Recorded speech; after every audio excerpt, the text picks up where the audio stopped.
Oh, hello. Hold on. Why? Okay. Hello, hello, hello. Welcome in, everybody. Zogamon, thank you for the head pat. Shrill, thank you for the save check.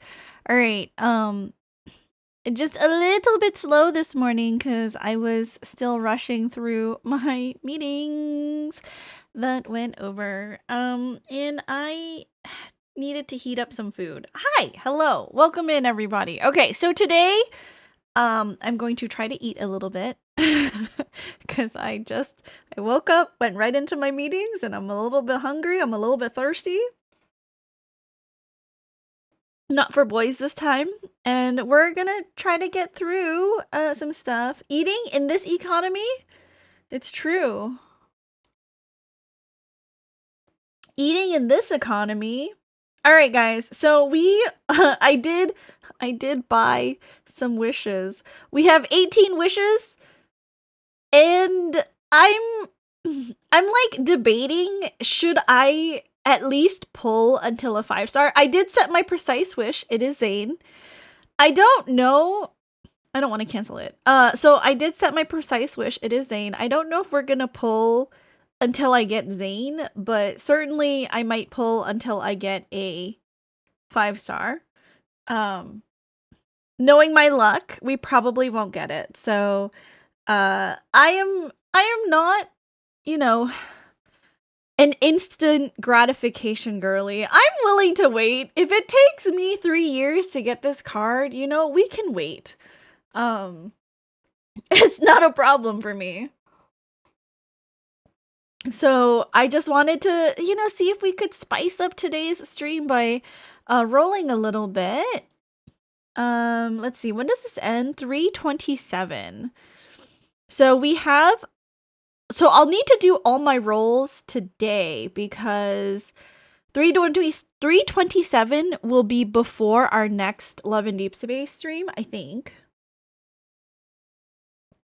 So we'll need to do all my rolls. Oh no, we'll have to do all my rolls today. What a shame. We've been collecting, as you can see, our heartfelt gift here. Once we get to 7 days, we will get this Rafayel card. Really excited. And then we'll have lots of gems and chocolates in preparation, I guess, for Caleb's Myth, which we still haven't seen anything. It's crazy. We still haven't seen any news about it. Also, dude, like, crazy that a promise card, a 4-star promise card, rank 0, cost $10? That is insane. That's highway robbery. Literally, if I wanted to get all these cards, it would cost $40. 10 whole USD? Yeah. And that's not even, like, you don't even get anything with that. That's like a 0 rank card. Whereas, let me show you. So, one card costs $10, right? Let me show you. The current promise. Okay, look at this. If you were to do the current promise, if you were to buy a card while it's relevant, one of these is $10, right? And then 2 of them is $15. And that's rank 4. Okay, you get these at rank 4 and you get like a whole bunch of other accessories and like resources. So I guess like a lot of girls I've seen, when I say girls, by the way, I mean it like non-gendered, like the girlies who play lads, which are also men. Men are also girls. Like they said they usually don't even buy the promise for the promise cards. A lot of it comes like with the resources, and they appreciate the resources that they get. Whereas here in this rerun, you only get the card. You don't get any of the resources. It's a rank 0 card. If you wanted to buy more ranks, it costs 200 top-up currency, which, like, let's see. That's $10. That's another $10 if you wanted to fully rank your card. So, like, a fully ranked 4-star card, by the way, not 5-star. 4-star card is $20 if you buy the Promise rerun. A small price to pay for my men's? That's disgusting. It's $80 if you wanted to max rank all of the Promise cards. That's disgusting. I think I will pass. I was really excited for the Promise rerun, but looking at how much it costs and pricing it out, you know, at the end of the day, I think I'll pass.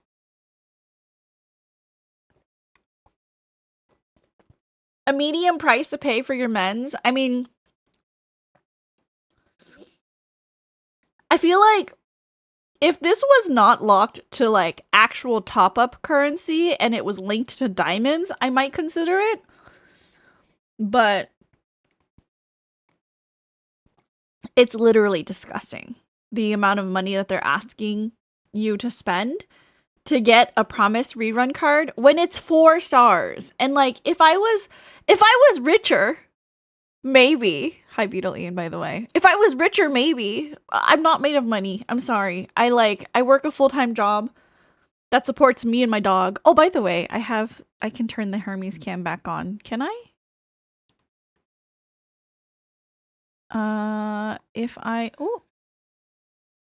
If it's weirdly not locked. I don't know why.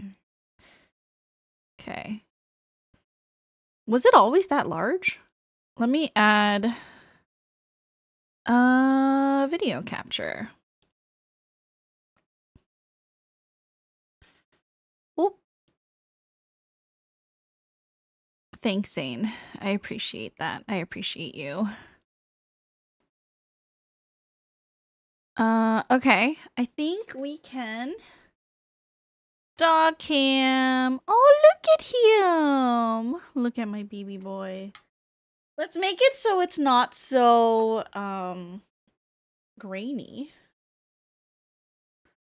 It's true. Dog cam is back. I am giving the people what they want.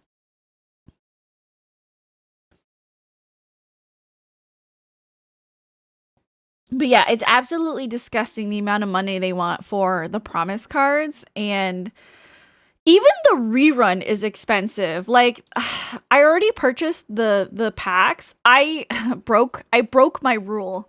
I bought a rerun pack that was $1 per wish, but I wanted to get like at least more than, because like if I were to follow my rule, it would be 8 wishes, and I was like, that's a very small amount of wishes to wish on a thing. Hermes a treat? Excited. Hermes her treat?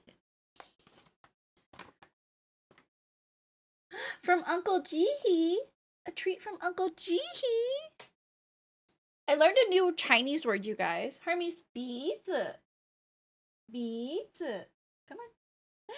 Good beads. There you go. Take it. Good boy.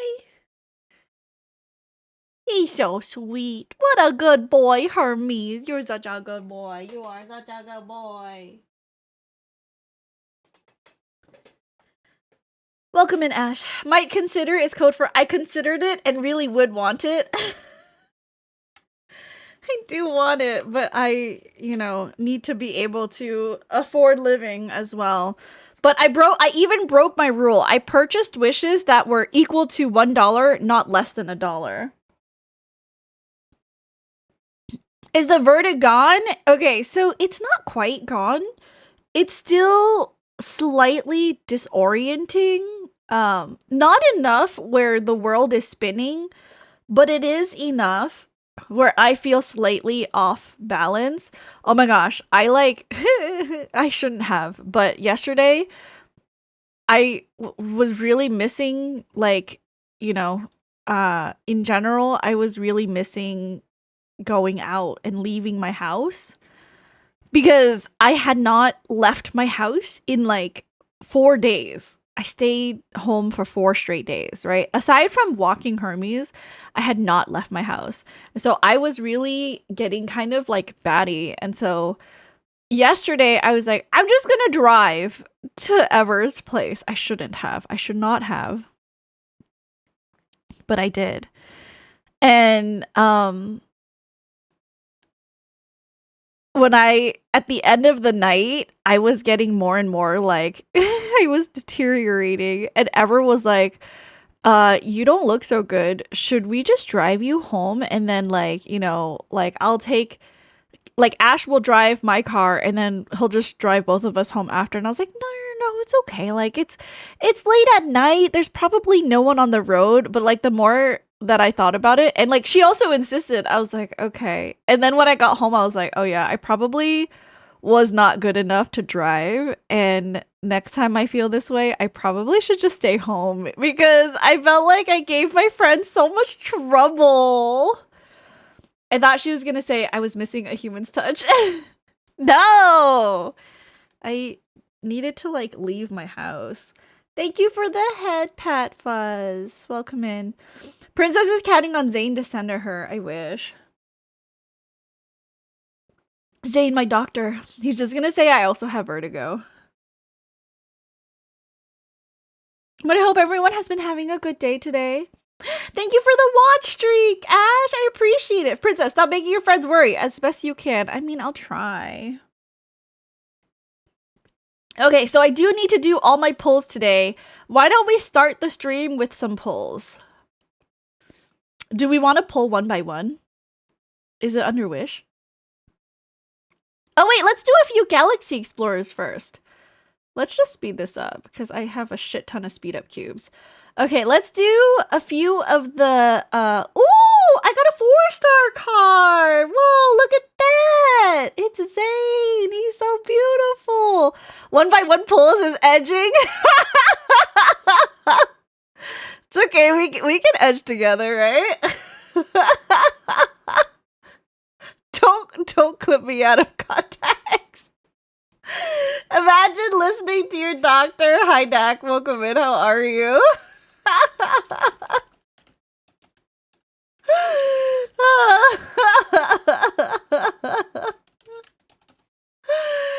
I'm out this duo. I rolled out the banner and lost to Xavier. Life is testing me. Oh, sorry. Sorry, boo-boo. Force of habit pie, but I'm like 20 hours behind one of my responsibilities. Hey, go do the thing. Go be responsible and do the thing. Clip that! Princess with the edgy comments today is true. Okay, let's roll some stuff. Okay, let's do some Radiant Galaxy. Okay, guys, give me an even number from 0 to 100 and any number from 0 to 20. Give me, you need two numbers. 0 to 100 even number and 0 to 20 any number. Give me some numbers. You gotta do it like number dash number. 06? Okay, well, I'll do it because that's what Beetle Ian. Okay. Quick explore. We'll do one. Give me another number. We have 13. We're gonna do it 13 times. Come on. Auction. It's like an auction. All right. Well, 0 to 6 here. Ooh! It's a Zayne card. Thanks, Beetle. I'm pretty sure we left Say So era ages ago. No! I'm still Say So. Give me some numbers. All right, you guys, numbers. Give me some numbers, please. I'm not lucky. Okay. 5, 13. I can't do 5 on this side. It needs to be 0 to 100 even number and then 0 to 20 any number. I need two numbers when you guys give me numbers. 18, 17. 18, 17. Okay, quick explore. One of these. Confirm. Okay, I already have this card, so I got shards. It's fine. 14. 14 what, Ash? 14 what? 14 what? 14? No game audio? Dang, thanks. I turned it on. Okay. You guys couldn't hear game audio this entire time? Sad. I just sounded like a crazy person. 19? Okay. 14, 19, quick explore. All right, guys, cue me up another number. What do we got? What do we got here, Ash? Okay, a shard. I think this is a 5-star because it's gold. Okay, okay, let me see. It is a 5-star. Okay, I don't have it yet, but if I get a few more shards, I will get a copy of this card. Thanks, Ash. 2411. 2411. Okay, will you guys help me get a real card? Because you can get card copies in this mode. You just have to get lucky. All right. Okay, just shards. It's a Caleb shard of I think a 3-star, maybe 4-star. Let's see. A 4-star. Okay, I don't have it yet, so you know. 88-8. 88-8. 88-8. All right, keep the numbers going, guys. We got 9 more, so I need 8 more numbers. Come on, you guys. Come on, come on, come on. Give me some lucky numbers up in chat. Whoa! Whoa, whoa, whoa, Deck! Whoa, you got me a card! It's a 4-star card! 4412. Okay, 4412. Okay, let's go. 4412. Okay, it's just a shard. It's fine. It's like B15. What? B15? Get out of here, Duo. Do you have a number in front? Do you have a number in front of 15? 34-7. 34-7. I don't know if it's just doing a roll. I don't actually know if these numbers do anything. I think it's completely random. I think it's completely random. Okay, ooh, the 34-7. Okay, just a shard. That's okay. That's okay. 28-3. 28-3. Quick explore. Okay, let's see. Let's see, Dak. Let's see if you're lucky. Let's see if you're lucky. Okay, no cards this time. 36-17. 30. It does sound like bingo, actually. Do we have a bingo? Do we have a bingo?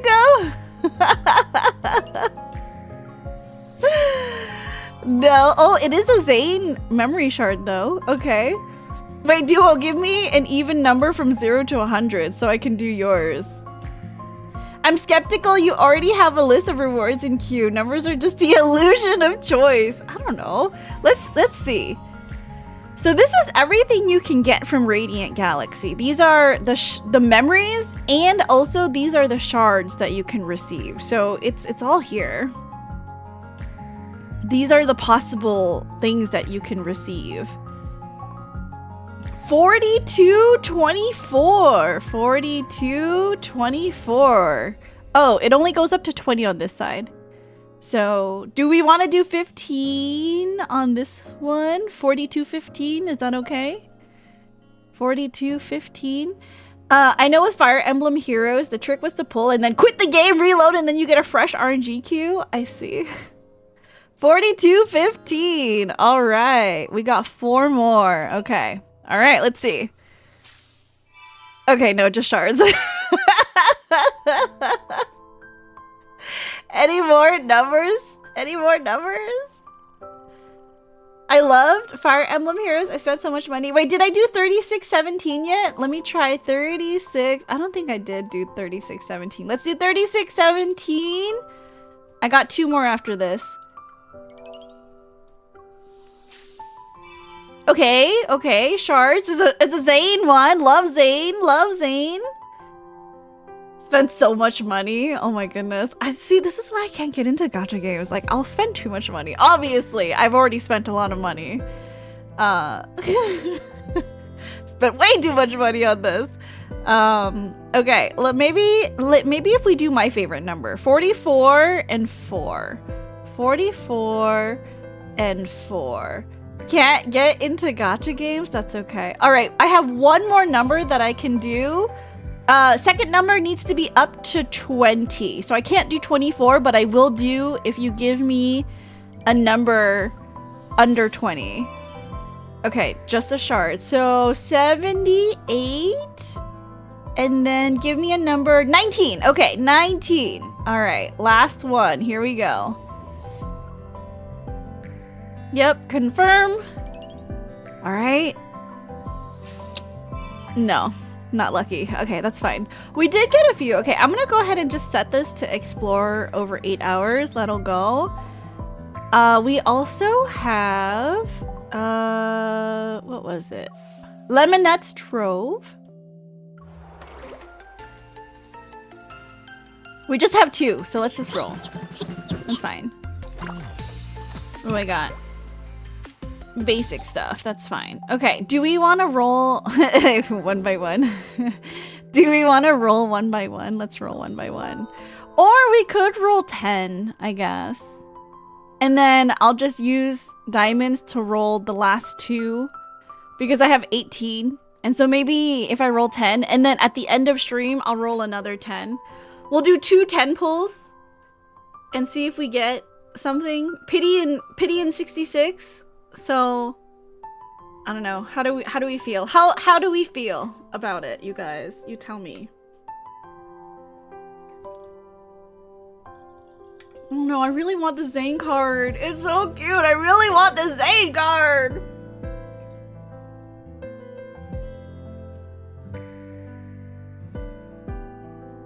We got this? Man, I don't know.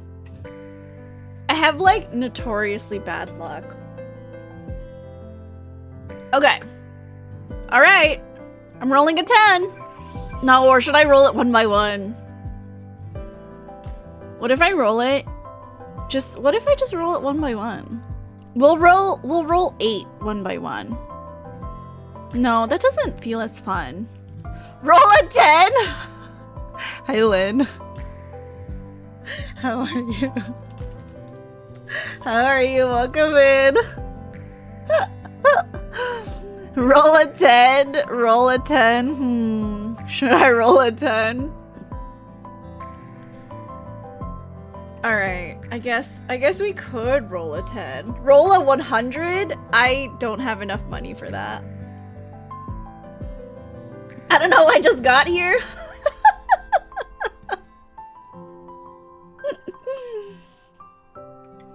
Okay. Hi, I love you. I love you too. Okay, so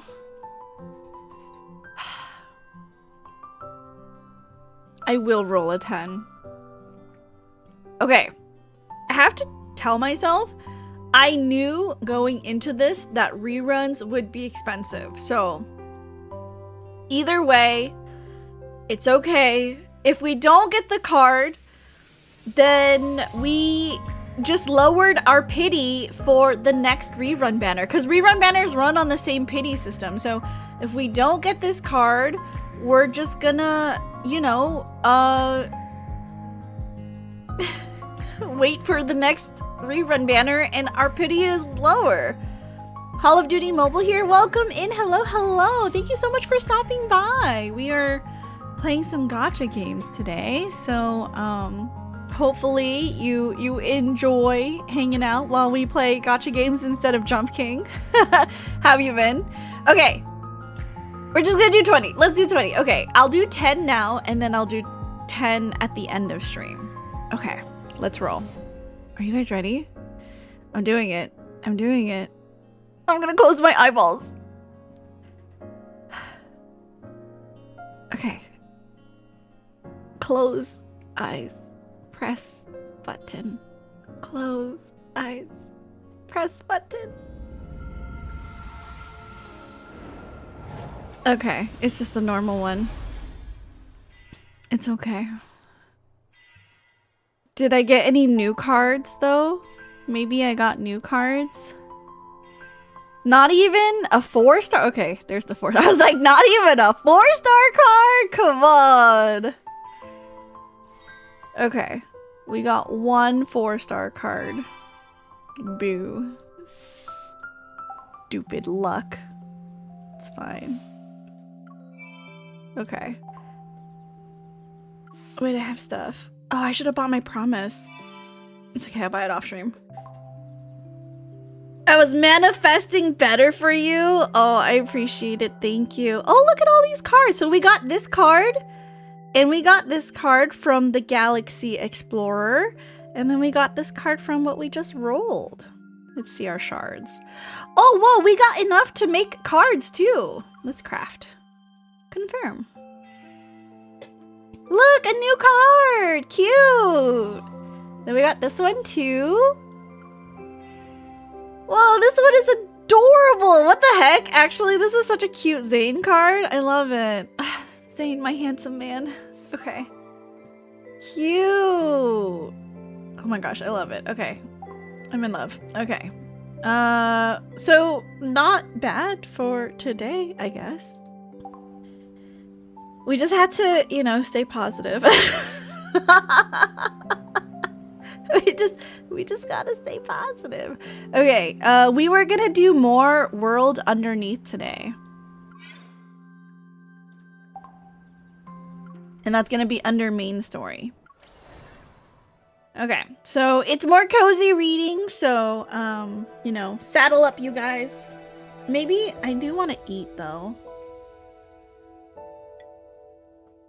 I, like, haven't eaten lunch. And I'm just, like, shoving porridge into my mouth. But catch me up, you guys. How have you been? I haven't seen you guys since, like, what, Tuesday? Since Jump King?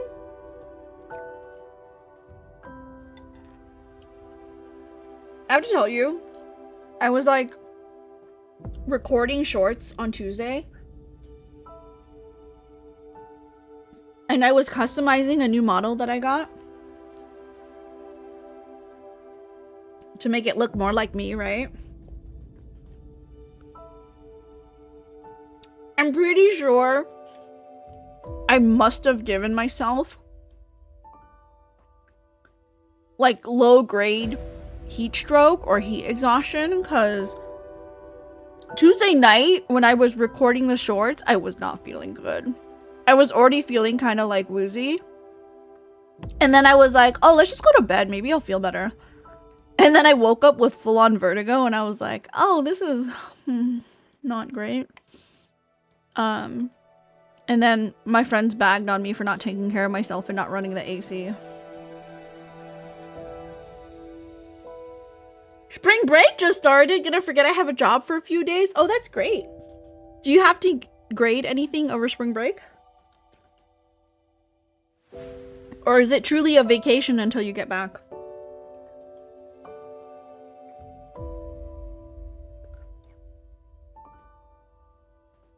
Yes, always. Oh, so sad. See, that's what we should be leveraging AI for. Grading student papers.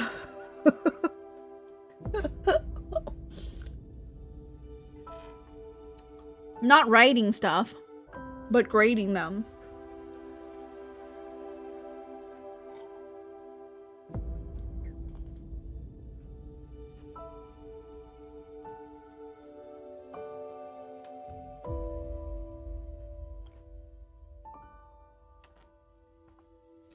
One of the worst things I remember having to do when I taught Japan or English in Japan was grading test papers. It was the worst. And like there was a time frame that they had to all get done, right? So it was like I did want to give them more challenging questions. Welcome in, Dio. Thank you so much for the head pat. I did want to give them more challenging questions that actually made them, you know, think a little bit and push themselves. But then you think about like how many student papers you had to grade multiplied by how many classes that would be. I was like, oh, I don't know if I want to grade all of it, you know?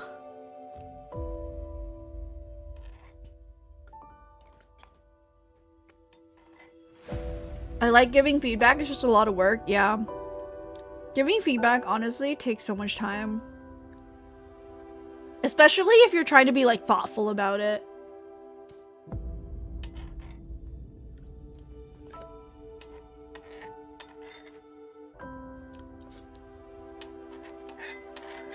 Okay. Sorry about that.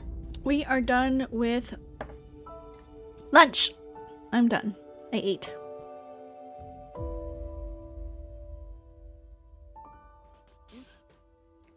We should use AI to create physical teleporters around the world. That would be cool. Who would be the first person to test that, though? Would you be okay using teleporters if every time you used it, you lost a little bit of information about what makes you you? So little that you don't notice it, but over the course of time, every time you use a teleporter and you lose a little bit of yourself, over time it makes a really big difference. And how would you know? When the technology is new, you know?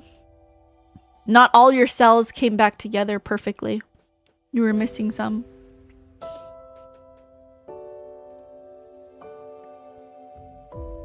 Okay. So we finished Fractal Library. This one was about a person who was just appointed as the keeper of the librarian. And I think it talks about, like, maybe it's either Zayne or MC. Because, like, what? Like, the person who is the library keeper orders a very sugary drink. 100% sugar sea salt cheese latte with double whipped cream and chocolate drizzle. We don't know. We don't know if it's Zayne or if it's something MC would order for herself. Because MC has ordered something sea salt cheese before, right? Okay. So this one.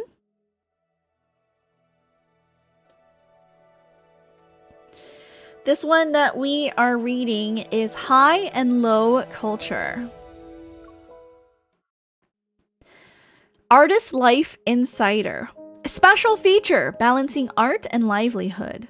Art is liberating, rebellious, and uncompromising. Yet when art intersects with markets, promotion, and commercialization, artists often need a trusted partner, someone who can help them step out of their own world and connect with the outside.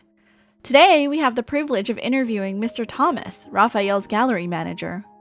While Rafayel's paintings overflow with personality and romance, Thomas's work lies in finding balance within this freedom, paving the perfect path between artistic creation and the art market. If I lose a bit of myself over time, we know it's Princess trying to preserve Hermes throughout her lifetime. What do you mean? Why would people lose themselves because I'm trying to preserve Hermes? No one has Hermes' exact cells, you know what I mean? It's impossible.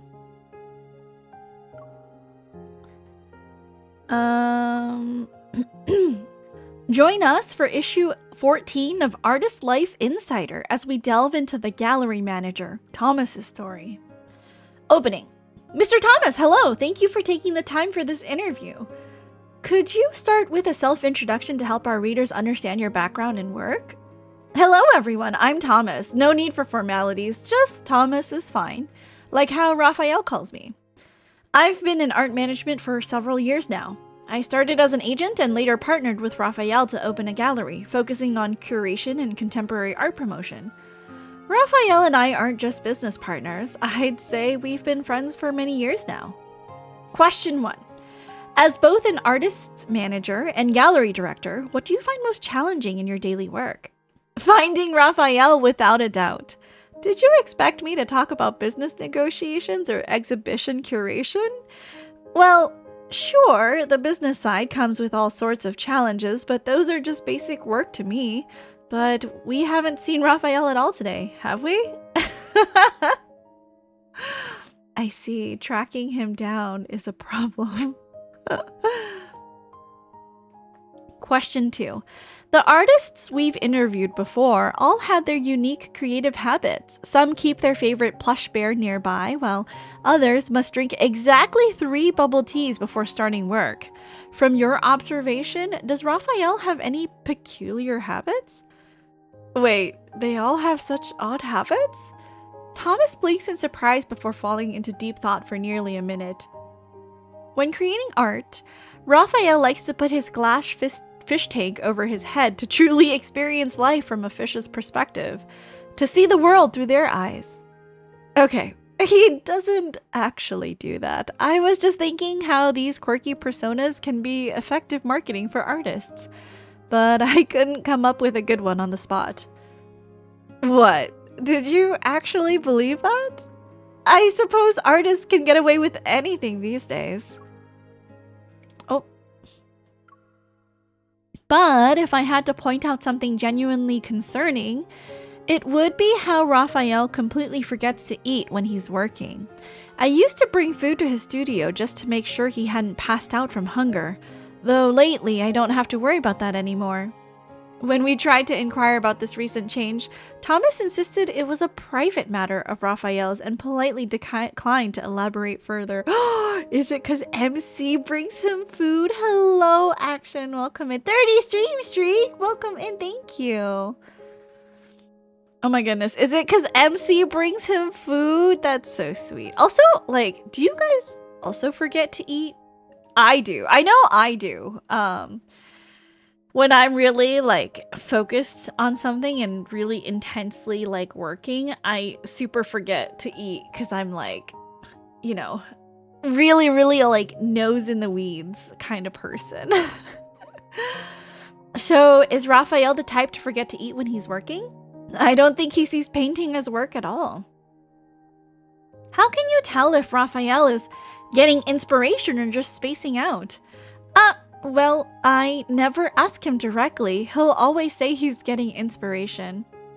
Question 3. Rafayel is an artist who pursues individuality and romance. Do you think commercialization restricts him? Sometimes I wish it would. Just a little. Thomas sighs wistfully at the thought. The thing is, Rafayel couldn't care less about how much his paintings sell for or his commercial value as an artist. We're only bound by the things we care about, aren't we? Question 4. Have you ever considered what would happen if Rafayel lost his creative spark? That's impossible. This was Thomas's most resolute answer of the entire interview. Question 5. This interview will be released during art school admission season. Do you have any words for those who are about to enter this field? First, to all young aspiring artists, congratulations on choosing a path full of challenges and endless possibilities. Second, there will certainly be moments of uncertainty along the way, but as you stay true to your artistic voice, you'll eventually find your own path. Who knows? Perhaps one of you will become as remarkable as Rafayel. I'll definitely be there to sign you when you do. Finally, try to dance with the industry. Art isn't just about creation. It's intimately connected with markets, audiences, and society. Understanding how the industry works and finding your place within it is an art in itself. Your work will ultimately dialogue with the world through various channels. Here's to all the young artists. May you find joy in the world of art. Birthday. Oh, we should have read this like a couple weeks ago.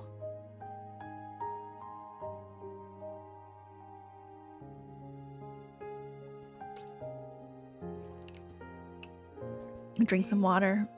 The scent of fresh vegetables still clinging to soil mingles with the sharp smell of raw meat, while the sound of haggling fills the air. In the market, Thomas's designer blue-gray coat stands out. A nearby elderly man in nothing but slippers and shorts for his grocery run eyes Thomas's jingling metal necklace with visible disapproval. The produce vendor stares for a good 3 seconds before recognition dawns. Thomas? Solana was here this morning. Didn't you two coordinate? Getting all dressed up for your birthday, huh? The outfit, the hair, even makeup? Thomas carefully selects a few stalks of fresh green onions. Just getting something to make garlic shrimp for her. The styling is for a magazine interview today. Wait, how did you know it's my birthday? Solana mentioned it this morning. The vendor weighs the green onions. What magazine? I'll buy a copy for you. No need. Sales numbers don't affect me. Thomas hands over the garlic and ginger. If you really want to show support, how about a discount? A discount? But my wholesale price from the farmers. Solana told me you sold her Chinese cabbage for $15 this morning. Ah, fine. Here you go, Mr. Artist. fussing over a few dollars. Just take them. They're on the house.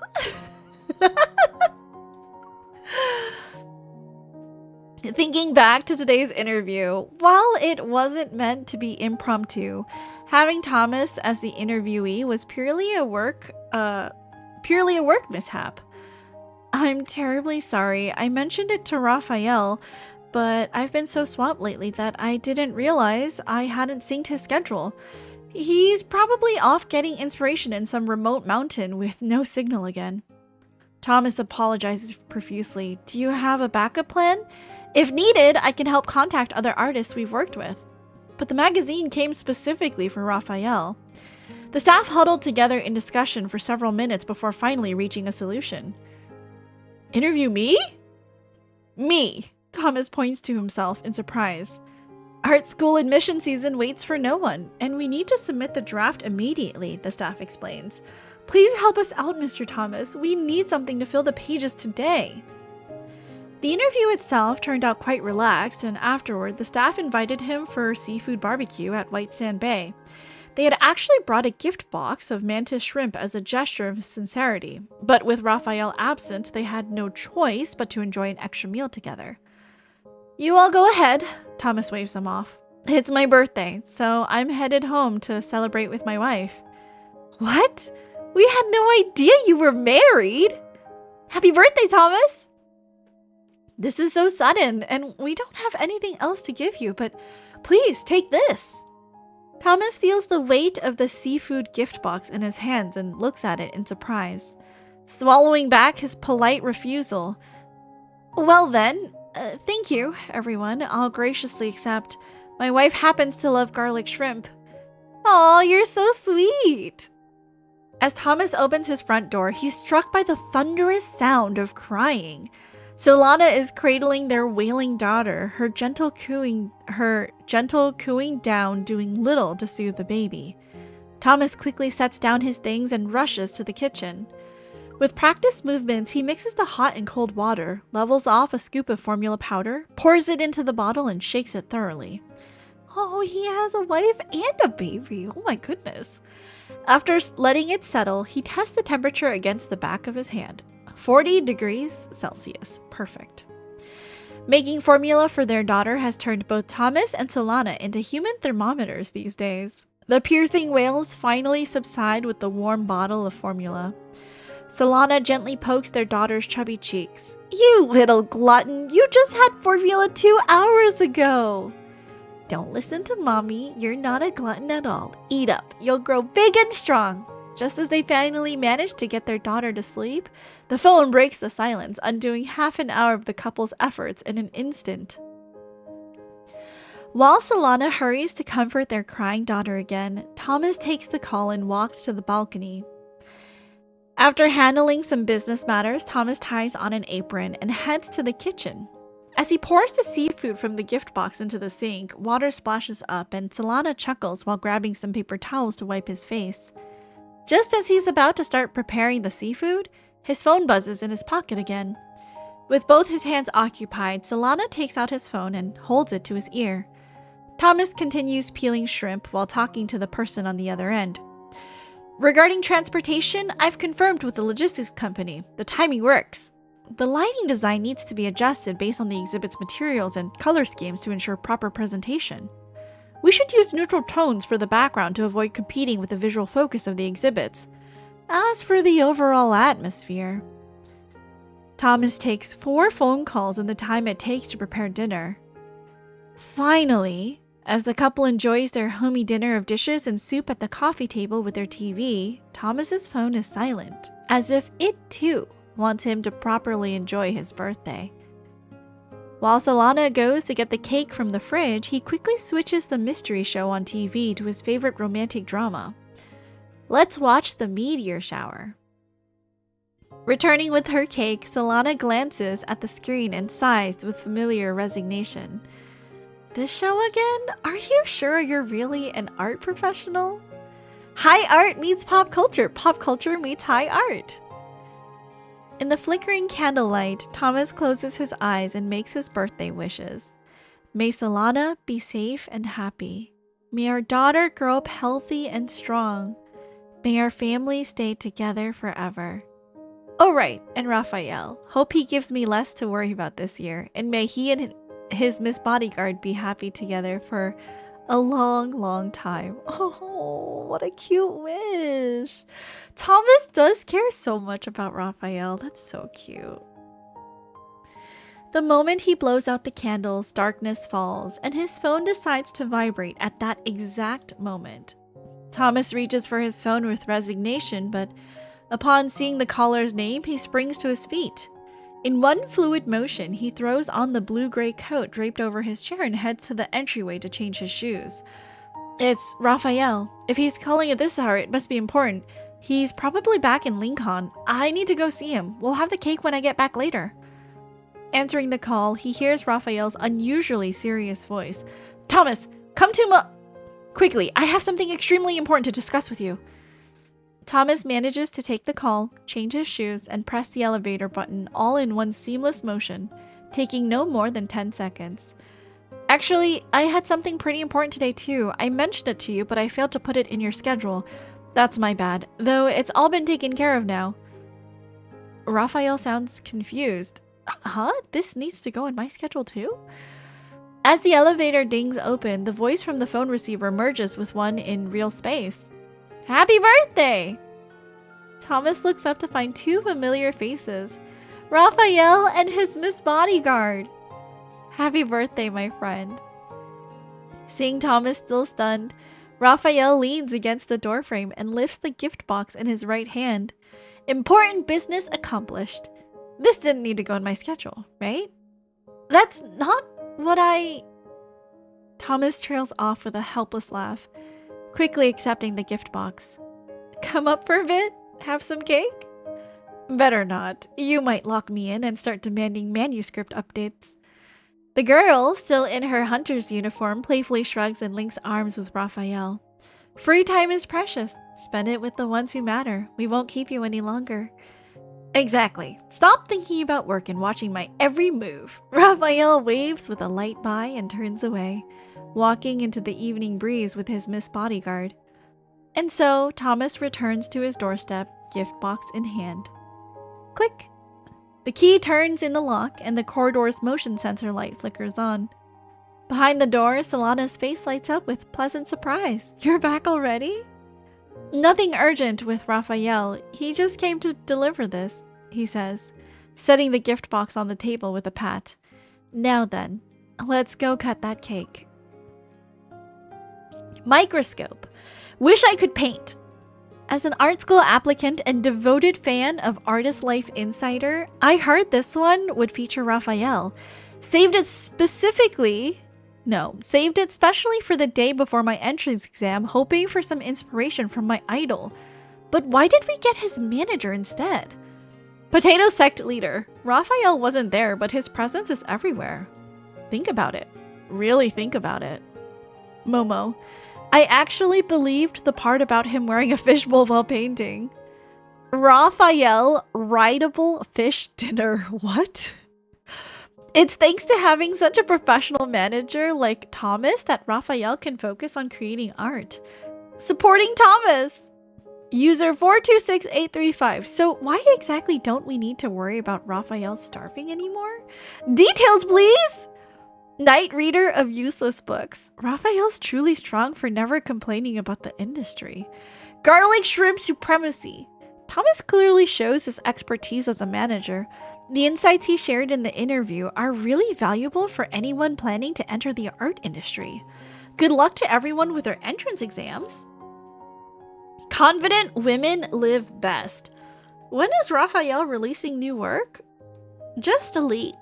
Was hoping to read about a master artist's journey in the special exam issue. The art exam special is generating quite a buzz online. Thank you, Mr. Thomas. After hanging up, Thomas pauses his work and checks his phone, wondering if his insights had particularly resonated with art students and guided countless exam candidates. On the trending page, several topics are marked with red viral badges.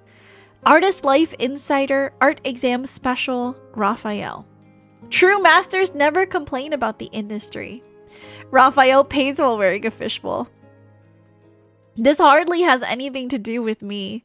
He scratches his head in confusion, opens a discussion thread, and scrolls through it until he finally finds a few mentions of Thomas among the flood of Rafayel comments. Well, at least some people have the insight to recognize his expertise as an artist's manager. Thomas turns off his phone with satisfaction and returns to work. Beside him, Solana suppresses a smile, quietly keeping her achievement to herself. Garlic shrimp supremacy for sure. Oh, that's so cute. I love that. I love that we got to learn more about Thomas. I wonder if we'll learn more about, we did learn a little bit about Jeremiah. Really sad story about Jeremiah. We learned about Luke and Kieran, which is close to, Silas. Was there a world underneath about Grayson? I can't remember if I don't think the first one was about Grayson, was it? Longleaf Flame? I think this one was just about Zayne. Yeah. Well, like Dr. Noah and Zayne. Okay. The next one is Elysium. Meeting. Beep beep. The alarm sounds. Mr. P glances at his watch. It's 9:55 p.m. Time's almost up. He quickens his pace. He has a date he can't miss tonight. The sidewalks of Imerta Street are nearly empty in the darkness. For the opulent capital of crime, the N109 zone, this is just one of many waking hours. Neon lights blur into a misty haze, but Mr. P has no time to savor them. He lowers the brim of his hat, tightly pulls his coat, and keeps walking. He pauses at a window filled with over-the-top decorations. Plushy Bomb, the crown jewel of the shop, for displaying purposes only, not for sale. Chris's Antiques and Oddities. Behind the sign sits a frog plushie inside a bird cage. He checks his newly acquired diamond-studded watch. Well, there's still a bit of time. Welcome to Chris's Welcome to Chris's Antiques and Oddities. Don't touch anything if you aren't buying, unless you're interested in a taste of lead. Behind the counter, the owner is glued to his phone.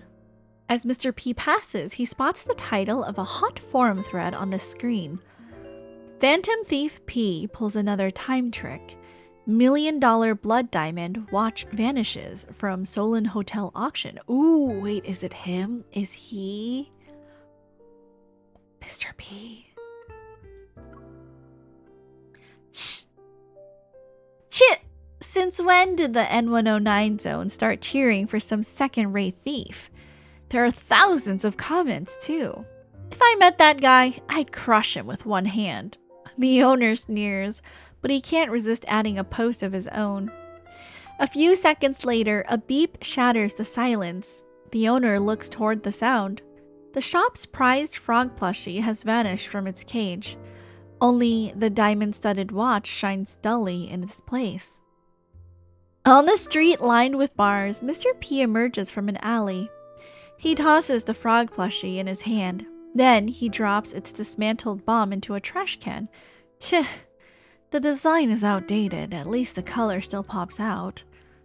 He straightens his hat. Behind him, neon lights quietly turn on and trace his figure in a faint glow. 10 p.m. That's when Elysium officially opens. Elysium. Who is this, like, mysterious Mr. P person? Have we met this person in the main story? Like, this isn't ringing like any bells for me. Mr. P relaxes as the bar's comforting blues ease away his tension. New face, huh? What can I get you? Standing behind the counter, the woman with chestnut wavy locks props her chin up on her hand and smiles at him. I'll take the connoisseur's menu. The bar falls quiet for a second. The connoisseur's menu is the most infamous menu in the N109 zone. It's second to none. Not only do its dishes draw inspiration from the area's most celebrated eras and figures, but it also doubles as a top secret ledger for intel trading and deals with high stakes. A moment later, a thin menu slides over to Mr. P. Enjoy. Mr. P is chat. He is not chat. You guys cannot steal a diamond-studded watch and then go to a plushie shop and replace it with a plushie. Elysium, connoisseur's menu, tasting menu. Fill your empty soul to your heart's content. Do it. House special blend, 1/3 whiskey, 2 scoops of cream, 1 brown sugar cube, and a sprinkle of fate, complimentary. Description. Every gift comes with a hidden price, but this coffee is actually free. Do it can be a command or an expression of encouragement. Then again, some say to ignore people and do whatever you want. Mobster's salad. Mashed potatoes, eggs, fresh shrimp, chickpeas, and yogurt, all crushed together with desire. 5, 6, 7, 8. Description. They came here to survive. They drowned in their own greed. To those ruthless criminals we lost forever. Without them, the N109 zone wouldn't be what it is today, although they're no longer here to see it. Coward's shell. Fresh oysters, lemon juice, ground pepper, and a dash of courage. 1, 3, 4. Description. Without their sturdy shelter, the spineless remain spineless.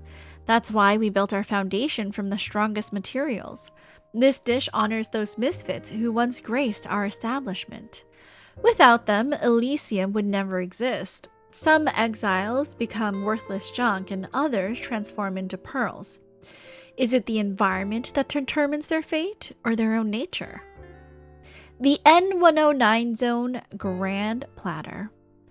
Venison from acorn-fed deer, white truffle cheese, white caviar, and blue lobster tart with mango. Complimentary to true VIPs, 3-5. Description. 4 distinct powers dominate the N109 zone.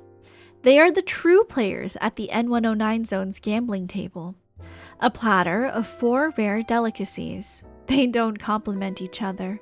They're just equally expensive. Choose wisely. If you're unsure, try them one at a time. 24K Exchange Artist. Chicken leg cooked with scallion oil, soy sauce, salt, golden coconut oil, sesame oil, shredded ginger, and scallions. Comes with a dash of humor. 1, 2, 4, 6. Description. He's no thief. He's an artist who believes in fair exchange. Dedicated to the unseen phantom thief P. Everything has a price. Pain is traded for an equal amount of pain. Joy is exchanged an equal amount of joy. But is your happiness truly equal to mine? The point of no return. Smoked pigeon, saffron, pickled onions, barley, toasted truffle bread with au jus, and 100% trust. 578. Description. At Charon, no deal goes unmade. The pigeon meat from the market's arena, a rare delicacy available only this season. Pay the appropriate fee, and they will fulfill your every wish. Remember, once a deal is in place, there's no turning back. Strawberry Disaster Special. Strawberry ice cream, fresh strawberries, strawberry sauce, chocolate-covered strawberries, chili powder made from the red savina pepper, and a 4-leaf clover. 7. Description. If you survived 2036, the gang war that engulfed the N109 zone, this is the dessert you can't refuse. Rich ice cream wrapped in strawberry sauce and spiced with chili to sting your tongue. Like that night when the streets ran red, not all survivors were strong, and not all the strong survived. Wouldn't you agree, Lucky Ducky? Today's special, Sweet Evil Trap. Pepper walnut tart, rosemary gelato, pomegranate jelly, red wine marshmallow, and 10.5 grams of soul. 0. Description. I'm waiting for you. Special services. 1. Assassination. 2. Arms deal. 3. Infiltration. 4. Intel collection. 5. Mediation. 6. Biological substances. 7. Protocol trading. Proxy deals. 8. 0. Today's special? Question mark. Special notice. Menu items are subject to change due to seasonal availability and local logistics. Thank you for understanding. Oh, so that has... So 7 is protocol trading. I see. So that's what they're ordering. 5, 7, 8. Mediation, protocol trading, and proxy deals. I see. Okay. Call me...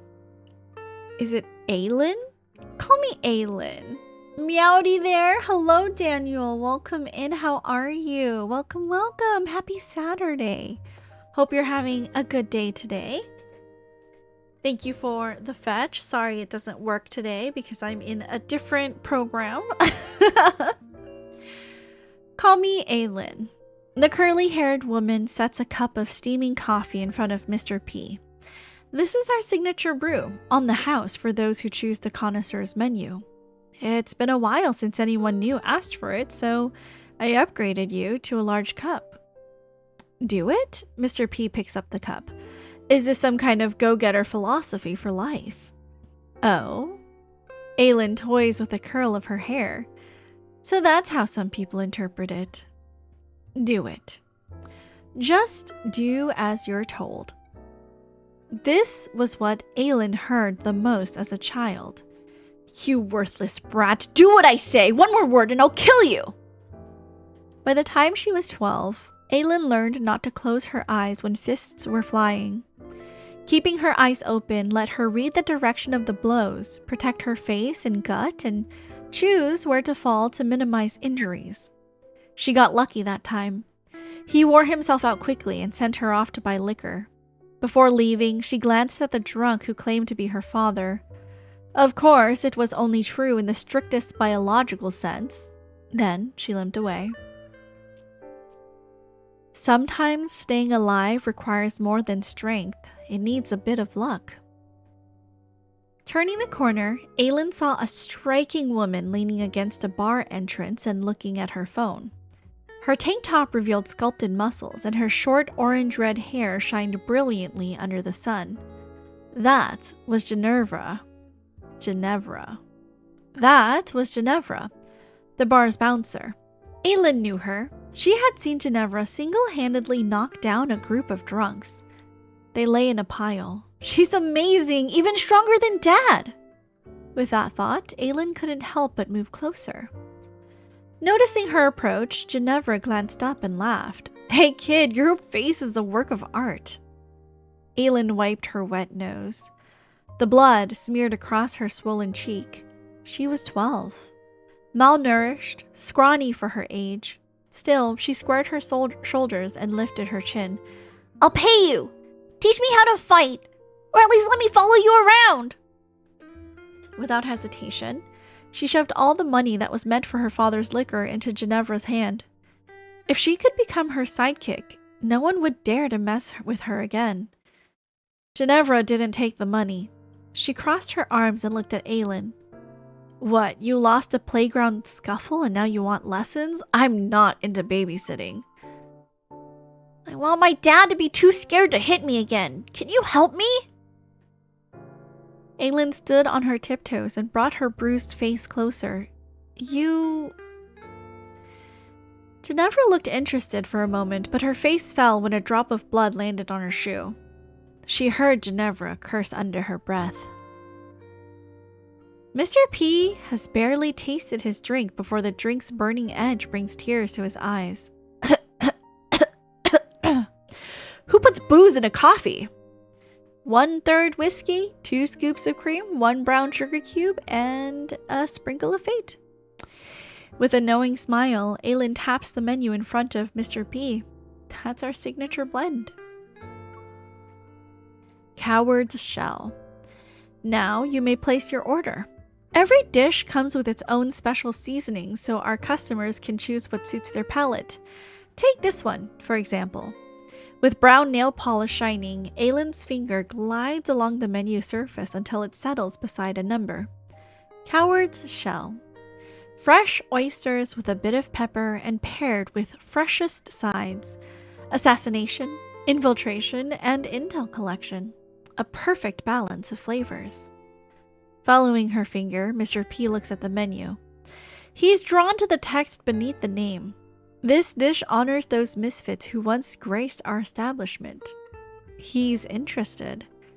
In the N109 zone, everyone is practically an oddball. What kind of freak would even stand out? Maybe it has something to do with the word coward? Yet no matter how he mulls it over, that word doesn't fit the N109 zone. After all, everyone here has blasted their way through swarms of wanderers to reach this forsaken pit.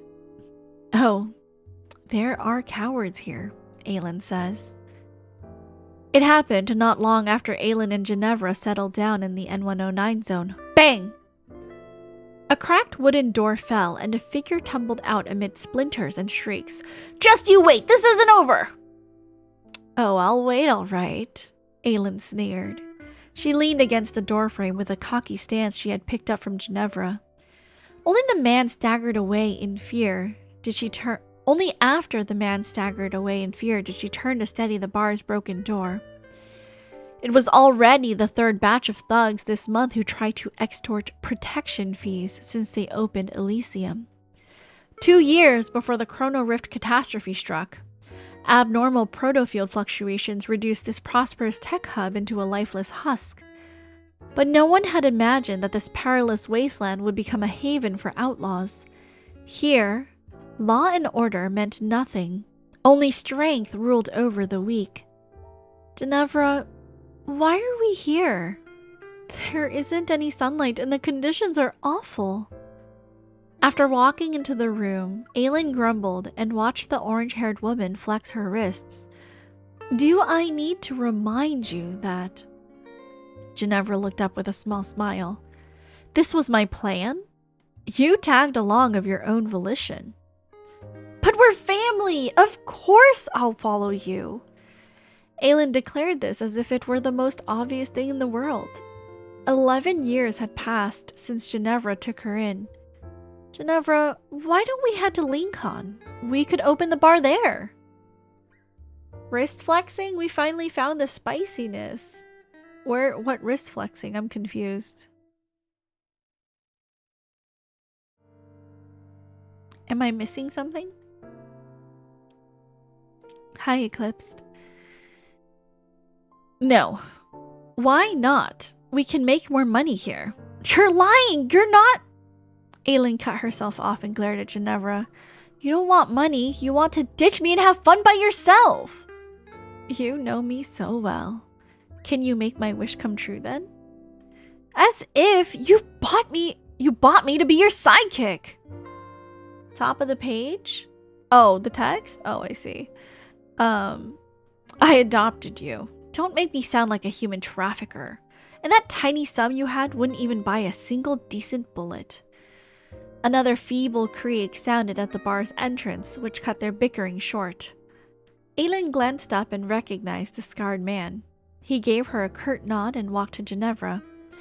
They exchanged a glance and silently slipped into the kitchen in the back. Alone, Aylin calmly picked up a broom and began sweeping the scattered debris. As she swept, she moved closer to the kitchen and overheard snippets of conversation. It sounded like the scarred man wanted Ginevra's help in finding someone this time. Aylin caught a few telling phrases: missing evolver, test subject, base of operations. Ever since the bar opened, Aylin had grown used to suspicious figures seeking out Ginevra. They looked rough, and trouble was written all over them. After every hush-hush talk, Ginevra would vanish for a while. Whenever Aylin asked where she went, Ginevra would say she was restocking supplies. Yeah, sure. What kind of supplies would leave her battered and bruised every time? Still, Aylin never confronted her. She understood Ginevra's reasons for lying. When the murmured discussion behind the kitchen doors ended, Aylin casually stepped away. With her head down, she continued to sweep. She expected the scarred man to leave quietly as usual, but this time, the man who never said a word to her actually stopped to speak. "It's getting rough out there. Watch your back." Startled, Aylin looked up. The scarred man's face twisted into something that vaguely looked like a kind smile. "Dexter, you need to get ready for the mission." Ginevra, who had emerged from the kitchen at some point and was now leaning against the bar, she had suddenly spoken. "Our lookout vanished. They might know we're onto them. Your cover may already have been..." She trailed off, but Dexter tilted his head. He understood what she was implying. "What? Are you worried about me? If I don't come back, drop some flowers at my grave." "Get lost!" He laughed before speaking in a serious tone. "Don't worry about me. In this line of work, hardly anyone meets a peaceful end. I accepted that. Besides, we promised the parents that we'd bring their child home. If not us, then who? We can't be cowards now." Ginevra smiled. "Fine. Make it back alive, and I'll clear your tab." Aylin didn't know what Dexter was about to face, but she knew one thing. Neither Ginevra nor Dexter were their real names, and more importantly, they were good people. Once, Aylin found a special task force ID hidden behind Ginevra's bedside drawer, so she knew they were the good guys. Oh. Special task force working in the N109 zone?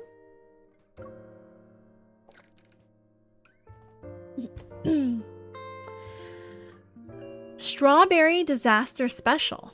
Your strawberry disaster special, sir. The snow-like ice cream is topped with fresh strawberries and shimmering sauce. It practically begs to be tasted.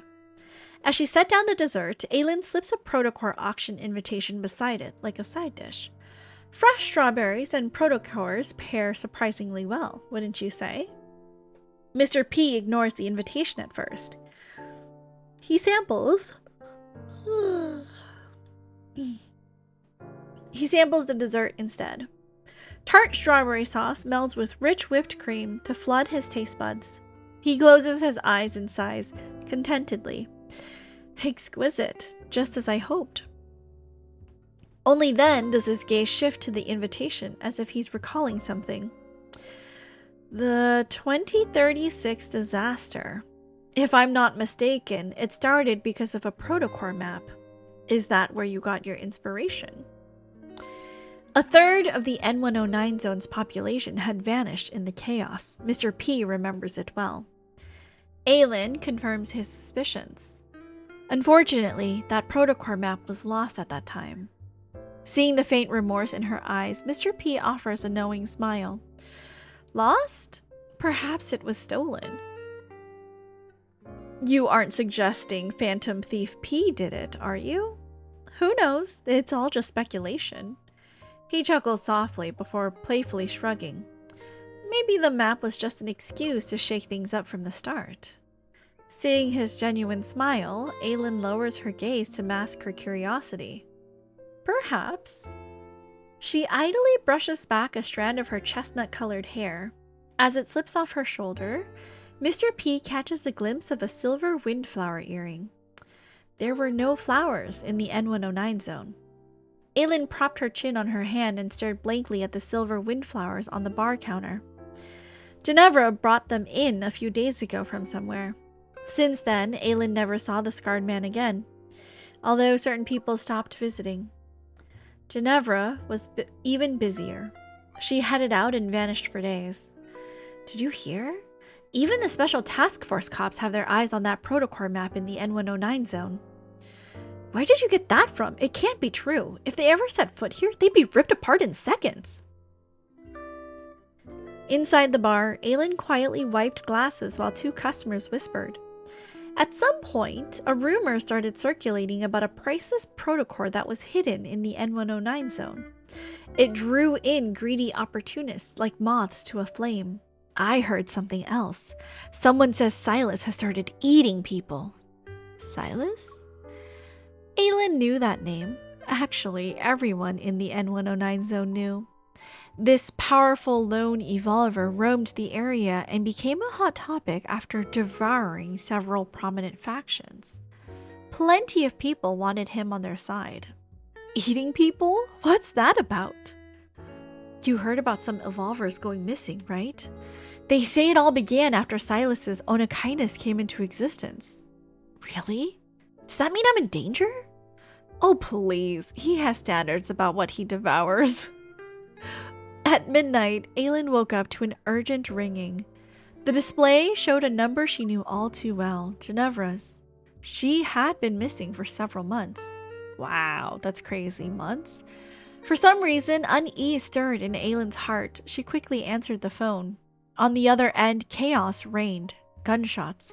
Something like a beast's roar and human screams. Amid the clamor, she heard Ginevra's voice. No matter what happens, don't leave Elysium and... Her final words were drowned out by a massive explosion from the street. Late 2036. The N109 zone experienced its largest riot since its conception. A scramble for a protocore map soon escalated into a gang war. It engulfed every faction. The festering, rotting darkness opened like an inflamed abscess. It revealed the true face of this soul-devouring cesspit. The fighting raged for months until the weak were fully consumed and every resource was carved up. In the end... Oh yes, I can do that. Hermes? Who's giving you a treat? Uncle Chrono is giving you a treat. Treat, Hermes? You gotta come get it. Take it. Hermes, take it. I can't go all the way there. Oh boy. Oh my god. He made like the funniest, silliest noise. Silly boy. I love you. There you go. Thank you, Chrono, for getting Hermes a treat. No more. That's it. That's it. No more, bud. No more. Welcome in, Chrono. How are you? How have you been? It's been a couple days. Welcome, welcome. The fighting raged for months until the weak were fully consumed and every resource was carved up. In the end, the N109 zone's turmoil disappeared, and the legendary Silas emerged as the victor. The once three-way power balance was shattered, and the lawless territory finally met its new master. Aylin survived untouched. She was one of the lucky few. At that time, she didn't understand why she and Elysium remained unscathed. Not until a black crow delivered its master's message. The deal is done. I'll be taking the map. I see. Ginevra traded their safety. It's March. Why is the outside so hostile? Dude, I don't know. I feel like it should... Is it gonna cool down? I'm gonna look up the weather.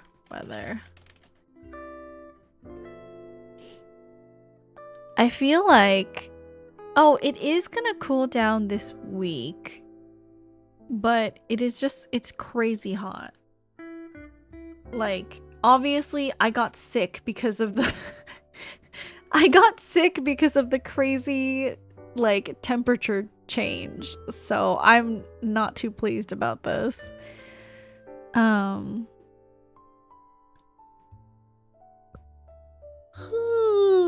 What's the 10-day forecast looking like?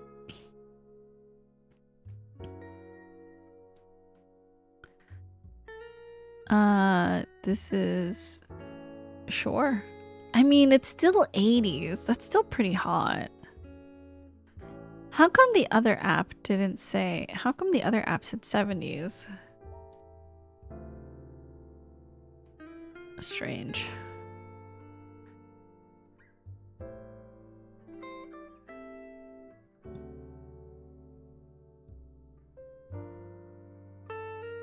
Okay, well, hopefully it stays cool because I'm not super... I'm not ready for this weather, obviously. terrifying. Okay. Today's special. A deal. That's definitely something he'd do. As Mr. P eats his last spoonful of ice cream, he still feels unsatisfied. He's curious about that past event. He picks up the menu again and his gaze lingers on today's special. Sweet Evil Trap. What's the story behind this? Sorry, Aylin offers him a regretful smile. This was made for a certain lady and isn't available for others. Who could get that kind of privilege? Mr. P had never heard of an item on the connoisseur's menu being custom made for one individual. That's confidential info. I'm afraid I can't tell you. I see. Then can you at least tell me about the side dish? Mr. P doesn't want to give up. I'd love to, but I'm afraid I can't. Aylin smiles slyly. I don't have the courage to serve our sponsor as a side dish. What was that one again? I need to go look at what today's special was again. It's 3 a.m. Deep into the night. After seeing off the last customer, Aylin goes to the bar entrance and flips the sign from open to closed. As always, she returns to the counter and pours herself a glass of whiskey. For years, Elysium has been one of the N109 zone's top intel hubs that's backed by a powerful force. She hasn't seen Ginevra since the riot, and from the Crow, Aylin learned about Ginevra's deal with that man. They traded the Protocore map for Elysium's protection amid the chaos. How Ginevra got the Protocore map remains a mystery. Aylin believes that with enough time, she'll find Ginevra and get the answers herself. From that day on, Elysium stepped into the murky depths of the N109 zone as an intel bar. As Aylin finishes her drink and prepares to leave, something on the corner of the counter catches her eye. This is... Aylin picks up a frog plushie. She recalls that it belongs to the customer who ordered from the connoisseur's menu earlier today. As she moves to place it in the lost and found, a gift box slips from the plushie's arms. It reveals a wine-red card tucked into its seam. To my dear Aylin, once someone traded me a map for what's in this gift box. Now, I'm returning it to its rightful owner in exchange for your splendid menu. P.S. Thank you for your hospitality tonight. Maybe I'll try the dish you created just for me next time. Yours truly, Phantom Thief P. Oh, wait. Someone once traded me a map for what's in this gift box. As if sensing what's about to happen, her heart starts to pound. With trembling hands, Aylin opens the gift box. On soft velvet rests a stack of old bills, the very ones she once forced into Ginevra's hand. Beside them lies a yellowed slip of paper that reads Aylin's protection money. Aylin touches her eyes that sting from her tears. After all these years, this small piece of survival finally returned home.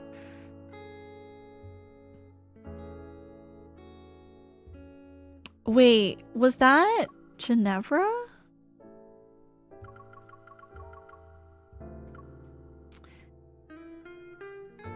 Today's special Sweet Evil Trap. I'm waiting for you.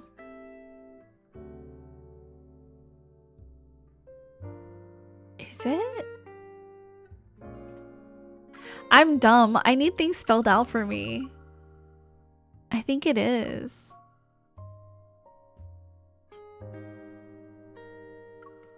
Oh, that's sweet.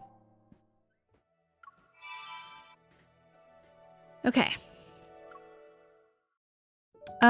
This story is called Sketches, Volume 13. Featured character. Yvette, born December 2012 on Whirl Reef Island, now part of Skyhaven Guard Station Archipelago. Senior engineer and best-selling author. Admitted to the Department of Energy and Power Engineering at Whirl Reef Institute of Technology, now merged with Skyhaven University in 2030. That same year, she began creating educational science videos and content on online platforms. In 2033, she published the science fiction novel Cloud, which gained significant attention. establishing her as a representative sci-fi author before the Chrono Rift catastrophe. After graduation, she joined the Deep Space Aviation Administration as an engineer. In 2043, following her divorce, she resigned from her engineering position to pursue writing full-time. Her influential works include Cloud, Far Sky's End, and The First Question, which have been translated into multiple languages and published worldwide. She has received numerous awards, including the White Hole Literature Award, Skyhaven Fantasy Literature Award, and the Suspense Award. In 2048, she was awarded the Skyhaven Medal of Arts and Literature. She currently resides in Linkon City with her son, daughter, cat, and dog. Editor's note: Yvette has long been a creator I've wanted to meet. After running sketches for a year, my producer recently pointed out that our 12 episodes spanning the year have all featured academic experts from various fields. The show lacks mass appeal and entertainment value. It won't survive at this rate. The producer suggested interviewing some popular young entertainers who have both influence and talent as a year-end special. However, I've always insisted that sketches should be authentic. We spend at least a full day with our subjects, moving through multiple everyday settings for open conversations, aiming to reveal sides of them beyond public perception. Of course, I can't afford to book a young celebrity's entire day. Then I spotted Cloud on my bookshelf. It's one of my favorite novels, consistently ranking in the top 10 bestsellers across bookstores and websites in Skyhaven's establishment. Many consider it prophetic of the Skyhaven project, and its author, Yvette, has gained immense popularity across all social classes and age groups. The producer agreed readily, perhaps seeing this as the biggest compromise I could make, a literary influencer. And that's how this episode came to be. Homeland. At 1 o'clock in the afternoon, I arrive as planned at Yvette's studio in Hillside Gardens, Philae district of Linkon City, which also serves as her home. Just as she mentioned on the phone, the scent of plum blossoms signals that her house is near. The moment our cameraman frames the small courtyard with its plum tree, the front door opens and out comes Yvette, greeting me with 2 garbage bags in hand, even waving at the camera, garbage bags and all. Juniper, it's an honor to meet you. I've watched all your shows. I'm a big fan. Let me just take out the trash first. Please, come in. Oh, the camera crew too. You'll need to set up your equipment, right? I've cleared some space. The crew and I stand there, momentarily stunned, somewhat hesitatingly entering the courtyard. The cameraman even asks if we should edit out that last bit. We end up conducting the interview under Yvette's plum tree, brewing tea in the early spring air amid the fragrance of plum blossoms. The atmosphere is wonderfully relaxed, quite different from our previous interviews with academic veterans. Sketches. When Skyhaven was completed, all former Whirl Reef Island residents were granted immediate residential rights in Skyhaven and its guard stations. You're one of the few I know who gave up this right, especially considering you were working at the Deep Space Aviation Administration at the time. Yvette: It wasn't what I'd imagined. I grew up on Whirl Reef Island. How much do you know about it? Sketches. I did my research. It's primarily a coral island, its base eroded over time by coral-consuming microorganisms into a pivot-like pointed structure. Rich in magnetic ore, it began rotating under the planet's protofield, generating torque. This rotation ground the surrounding lakes into a perfect circle, like an ice ring. That's also why it could float skyward when the Deep Space Tunnel's appearance altered the magnetic field and gravity vortex. Yvette: That's what the geography textbooks say. Sketches. Yes. Yvette: When your childhood home is sold and renovated, it's still the same house in the same place, but would you still call it home? What the geography textbooks don't mention is Whirl Reef Island's distinct seasons, pleasant climate, abundant rainfall, and rich biodiversity. They don't tell you about the spring buds on trees, the cool summer springs, the autumn leaves dancing with migratory birds, or the setting sun through winter reed marshes. Though the island's unique geological environment meant most residents were school faculty and researchers in geology and physics, You couldn't escape nature's subtle influence. Tell me, have you ever seen wildlife in Skyhaven? Even birds are a rare sight. Sketches. Well, Skyhaven is too high for most birds to reach. Yvette. In a few years, I might move somewhere like Windfall Tableland. I've lived by water all my life, but never experienced vast grasslands. Azure Peak and Aridum would be nice too. I've never lived in the mountains or desert. Sketches. Moving to a new place every few years? Yvette. Yes, the world is vast and life is short. For this one precious journey, we should make it worth the price of admission. Sketches. Price of admission? When did you buy your ticket? At birth? Yvette. The wrong turns, the falls, the losses, the treasures left behind, aren't all those part of the price? Sketches. By that logic, the longer you live, the higher the price. Yvette. That's why we can't stop. Don't pause on the path you want to take. What a waste that would be. The interview concludes here as Yvette heads to her guest lecture at Skyhaven University. I specifically scheduled our talk for today to see this former researcher turned writer from a student's perspective, and to return to a university classroom myself. I'm at the job site every day? Ooh, that's rough. Hopefully, is it gonna be like that for the next, year and a half? That's rough, dude. I hope that, the work gets a little bit less crazy.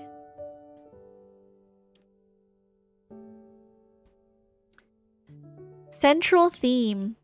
I hadn't expected Yvette to begin her lecture this way. As we enter the auditorium, the screen is playing a decade-old Linkon News Street interview about whether Skyhaven should be built. In 2034, intense magnetic fluctuations from the deep space tunnel caused several islands and land masses to break away from their tectonic plates, drawn together and suspended above Linkon City by an unusual gravity vortex. In 2036, building on their initial success with protocore technology, Ever Corporation boldly proposed the Skyhaven project, a plan to stabilize these floating islands using high-intensity protocores, establish self-sustaining ecosystems, and connect surrounding guard stations to create a true aerial base, pioneering new ground for human habitation. When the plan leaked, it caused a global uproar. Until then, protocore technology, still viewed with skepticism and often faced with opposition, had been limited to manufacturing hunter equipment and weapons. This marked its first application in civic infrastructure. People naturally split into two camps: the purists, who opposed the project due to risks from wanderers and protocore syndrome, and the prototists, who saw it as humanity's new dawn. Yet one of the key factors that helped the general public embrace the prototist vision was Yvette's first full-length science fiction novel, Cloud, published in 2033. In class, instead of discussing the creative process behind Cloud, Yvette engages in a conversation across time. Two sofas are placed at center stage, with Yvette sitting in the right one. Through AI-enhanced holographic projection, her 10-year younger self appears in the left sofa. She introduces her past self. Yvette, 27, Research Institute of the Deep Space Aviation Administration, Senior Engineer of the Skyhaven Initiative, science fiction author, and devoted prototist. Then she turns, playfully gesturing to herself. Yvette, 37, author, enjoys growing flowers and drinking tea, wastes time, harbors simple sentiments instead of grand ambitions. Yvette, 37. From your first online short stories to the published novels Cloud and Far Sky's End, the relationship between technology and humanity has been your central theme for 5 years. Do you think this topic has been fully explored? Yvette, 27. It's inexhaustible. I believe this has been humanity's question for the past 3 centuries and remains the defining issue of our era. Each generation finds its own answers, and each generation poses new questions. Just look at the recent past. Before 2034, wind and solar power were clean but inefficient. Oil, shale gas, and coal were limited and heavily polluting. Nuclear power carried high risks and faced public resistance. The whole world was trying to achieve nuclear fusion at room temperature to solve our energy constraints. Now I hear even the last nuclear power plant is about to shut down. After all, we have protocores now, cosmic energy from deep space. Yvette 37. Do you think our reception of this cosmic energy was coincidence or inevitability? Yvette 27. I'm sorry, I don't understand your question. The audience erupts in laughter. Yvette 37. Let's try another question. What's your real reason for supporting Ever Corporation's protocore technology development? Yvette 27. I believe our era needs protocores. Yvette 37. Then what about those suffering from protocore syndrome? They're no different from past radiation victims. Yvette 27. It's like the relationship between technology and humanity that I've been exploring. How technology develops is determined by people. Yvette 37. Do you think people can be trusted? Nuclear reactions weren't originally developed for power generation. Yvette 27. I'm sorry, I don't understand your question. Another wave of laughter ripples through the audience. Yvette 37. Infinite energy, breakthroughs in genetics, interstellar migration becoming reality. What kind of world do you think that would create? Yvette 27. When resources are depleted, civilization regresses. Earth is small, but space is limitless. Humanity can seek answers to all its questions in the depths of space, and the universe will respond. That's why I believe the future must be beautiful. Yvette smiles, not asking any more questions, and turns to face the students. After a moment of silence, applause breaks out. I don't join in. I'm not sure what they're celebrating. When the applause dies down, Yvette raises the microphone. Do you truly believe our world has become a better place? Those on Earth look up to Skyhaven. Those in Skyhaven gaze into deep space. And those in deep space seek to glimpse what lies beyond. Everyone has their own central question. What's yours? Also, I'm so sorry. I think there's trash trucks in the background. So if you hear beeping, that is the trash trucks. Apologies. Cloud. Leaving Skyhaven University, I accompany Yvette to pick up her child, playing the role of an eager student to continue our classroom discussion. Sketches. From what you said in class, it seems your future works will have a different central theme. Yvette. Though I've changed a lot in 10 years, I'm still myself. I just used to always look up toward the sky, and now I've turned my gaze downward, facing the earth instead of the heavens. Sketches. Yes, you were once among those closest to reaching the end of depths. Your research in protocore energy helped stabilize the floating islands beneath deep space, building cities upon them. A miracle people look up to, while preventing the risks of a stabilizing protofield, just like in your novel Cloud. Yvette, you've read it. Sketches. I loved it. How do you view your work from over a decade ago? Yvette. I was quite the dreamer back then. As you saw in that opening interview, everyone was holding up my book, imagining the wonderful life after Skyhaven's completion. Humanity would gradually live above the clouds, returning Earth to itself. Those in the sky would immerse themselves in viewing Earth in its purest form, without human presence. They'd watch elephant migrations and the seasonal return of migratory birds.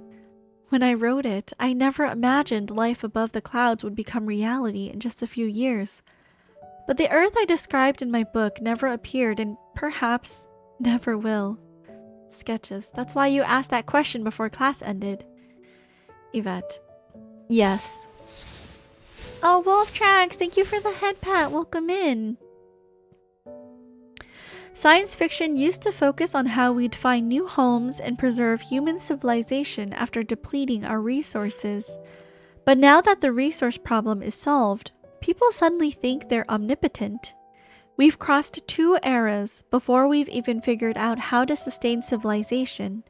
We're already trying to become gods. Suddenly, everyone's lost touch with reality. Sketches.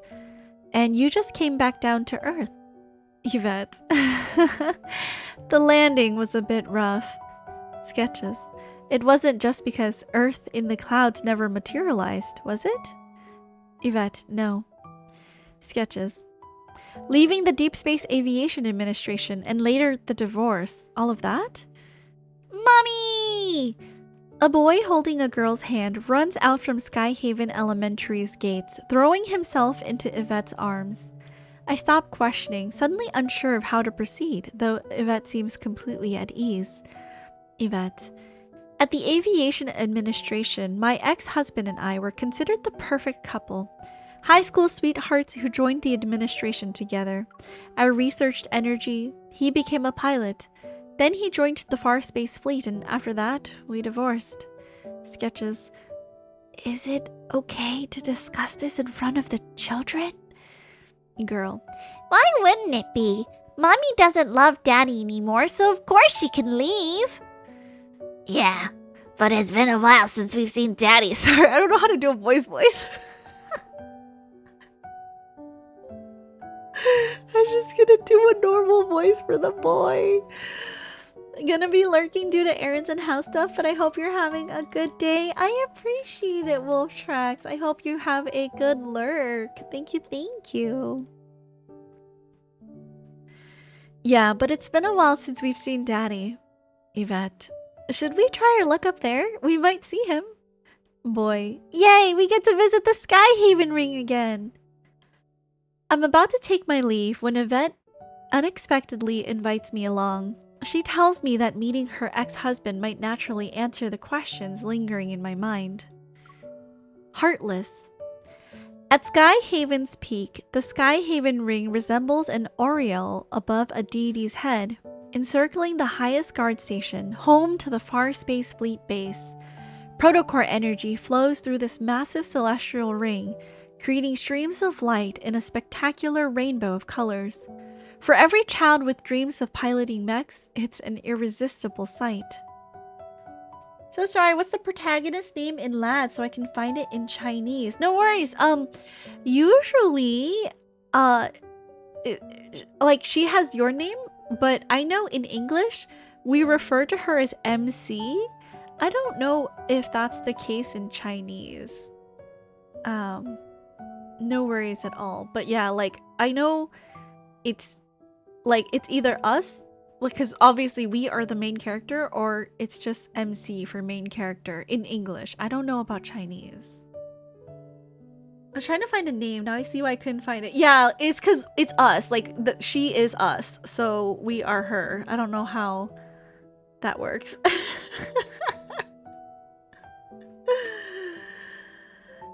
I'll just use us then. Okay. Yam is having like a time learning how to be my content manager as I make my shift to Love and Deep Space. So she has lots of questions often.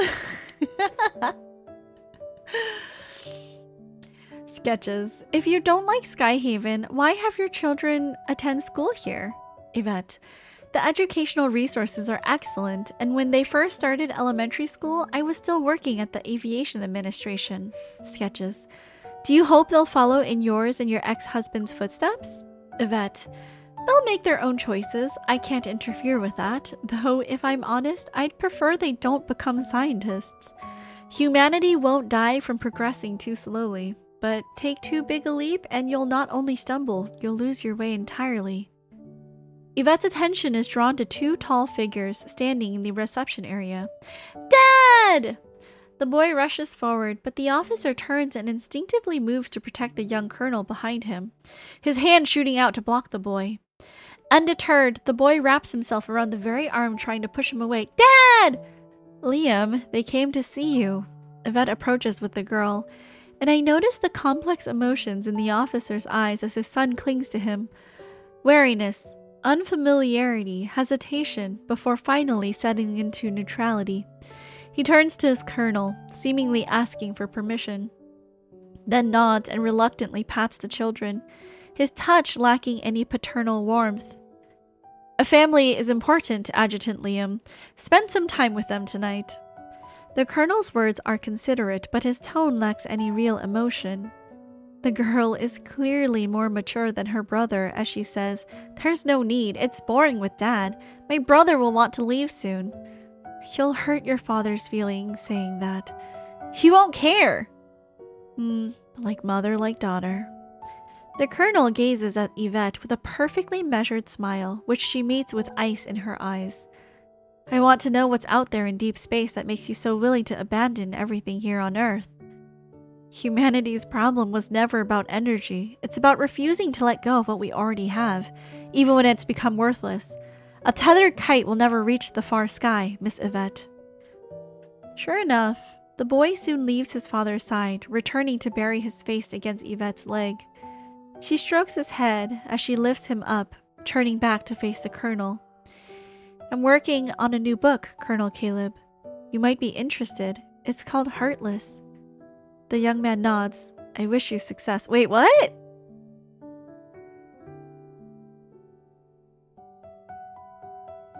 What?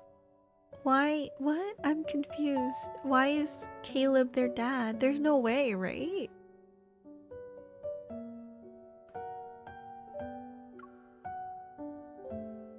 Oh. Liam is the dad. But Colonel...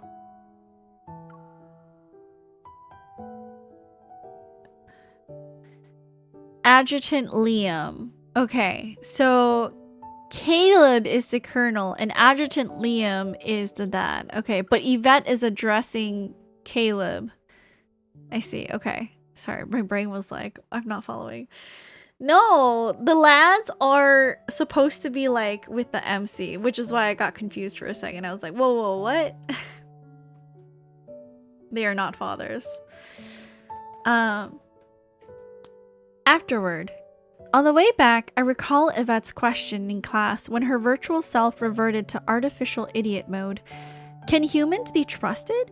She answered that while she doesn't trust humans, she trusts human nature, just as she believes humanity will find a path beyond protocore technology. Later, when Heartless is published, I ask if she chose the title because of how Liam has changed. Yvette just smiles faintly and says, "It's because heartless rhymes with coreless."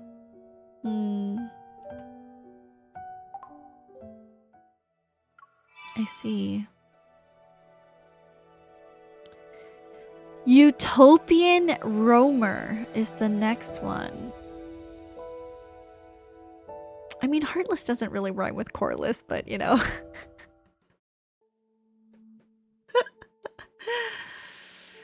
Scientific observation log.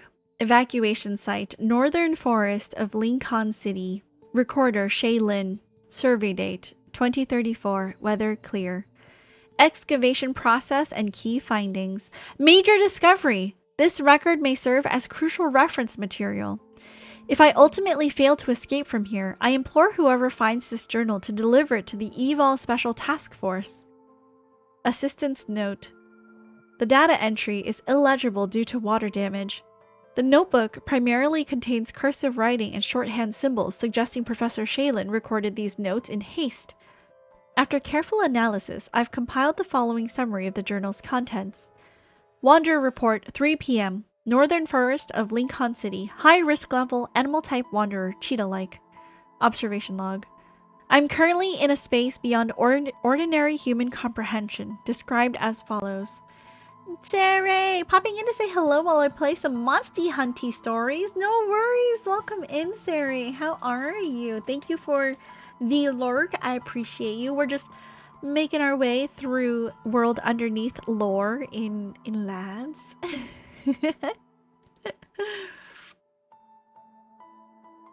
1. Ruins of what appears to be an unknown civilization's remains. 2. Tree branches growing wild through rock crevices. 3. An unidentified celestial body hovering in the near sky, seemingly within reach like a massive moon. Notes: during combat, just as I was about to deliver the final blow to the Wanderer, it vanished into a crack that appeared out of nowhere. My forward momentum carried me through, and a mysterious gravity vortex pulled me into the massive fissure.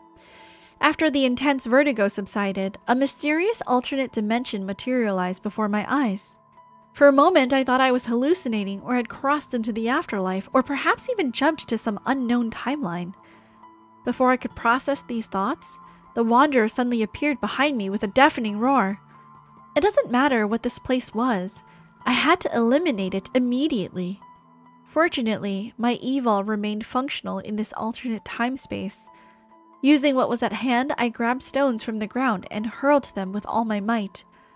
Under the successive impacts, its body gradually transformed into particles, rapidly dissipating into the air. Assistance note: Professor Shaylin's evol involves physical enhancement, allowing instantaneous amplification of her strength. She is one of the rare archaeologists in Linkon's academic community capable of conducting solo missions. In the real world, Wanderers always escape through rifts just before defeat, reappearing seconds later as if immortal, but this time it seemed to truly vanish. Did I finally eliminate it? Unfortunately, I had no time for further exploration of the alternate space. Almost immediately after the Wanderer's complete defeat, the rift pulled me back to the real world, right to the same forest where I'd lost consciousness. What exactly was all this? Outstanding questions. 1. How does the alternate space manifest spontaneously? 2. Its relationship with the Wanderers. 3. Why does physical time there synchronize with real world time? 4. What serves as the key for free access to this space? 5. Can the alternate space be utilized for permanent Wanderer elimination? Chapter 2, New Theory. Excavation Site, Polar Glacier Number 4. Recorder Shaylin. Survey date blank 1, 2034. Weather overcast. Excavation process and key findings. Wanderer report, 3 a.m. Ice valley between polar mountain ranges. Extreme risk level. Humanoid type wanderer. Non-sentient? As anticipated, the alternate space appeared again. Mission objectives. The primary mission is to explore the geographical environment of the alternate space. To this end, I've brought protofield monitors, hazardous life-form detectors, and essential survival supplies to investigate human viability in this space. Based on previous experience, the alternate space will close after the Wanderer's complete dissipation, and the rift will return outsiders to the real world. This humanoid-type Wanderer appears in the mountain depths. The immediate priority is to avoid it and maximize exploration opportunities. Assistance note: the handwriting in this entry is notably steady, suggesting Professor Shaylin wrote this in relatively secure conditions. Breakthrough discovery! Everything in the alternate space exists as physical matter, not an illusion. I tested this by drinking from a mountain spring and sampling wild fruit from the trees. Remarkably, both proved consumable. Interesting. The resulting sensation of satiation is undeniably real. Assistance note: water damage has destroyed parts of this page, only portions of the notes remain legible. I've developed a new hypothesis. Field experience indicates that the physical dimensions of explored alternate spaces correlate with the different species and specifications of wanderers. This humanoid-type wanderer proves far more dangerous than the previous animal type, and its escape route led to an alternate space vastly larger than any I've studied before. I believe there exists a positive correlation between the size of planetary protofield spaces and the wanderer's power levels. To gather supporting data, I've used my equipment to record comprehensive measurements of the entire geographical environment. Notes: I carry this work journal everywhere, sometimes treating it more like a personal diary. Should any colleagues accidentally stumble upon my occasional ramblings, please exercise selective oversight. For instance, as I write this final entry, I'm sitting alone in a clearing of the ice valley below the mountain's main peak. The frigid mountain winds strike my face, bringing unprecedented clarity to my thoughts. I can't help but contemplate some mystifying questions. If wanderers can escape into protofields, could it be that their victims aren't truly dead but have escaped to some place we've yet to discover? Perhaps one day I'll find them. Outstanding issues. Must initiate new research expedition immediately. I can't wait any longer. Assistant's note. The notes end here. According to existing documentation, Professor Shaylin reached the following conclusion in her subsequent research report. Wanderers in reality escape to an alternate space when near defeat. Pursuers can follow through these rifts to eliminate them permanently. As the first discoverer, Professor Shaylin termed this alternate space protofield. Interesting. Okay. Chaos and rebirth.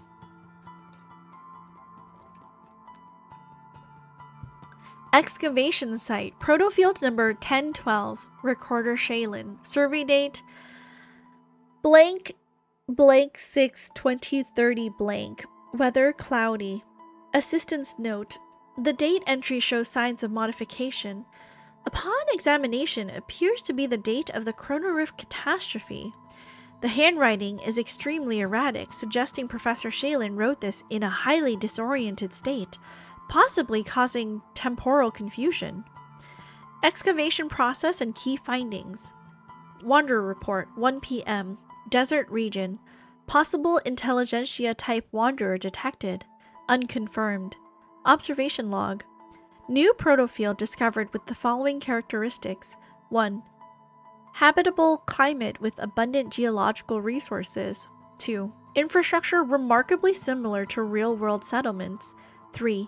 Vast expanse extending beyond visible limits, suggesting massive spatial dimensions. 4. Signs of previous habitation? Evidence of past occupancy? Show, thank you for the lurk. I appreciate it. Welcome in. Happy Saturday. Assistant's note. Multiple black lines were drawn under the fourth observation point for emphasis.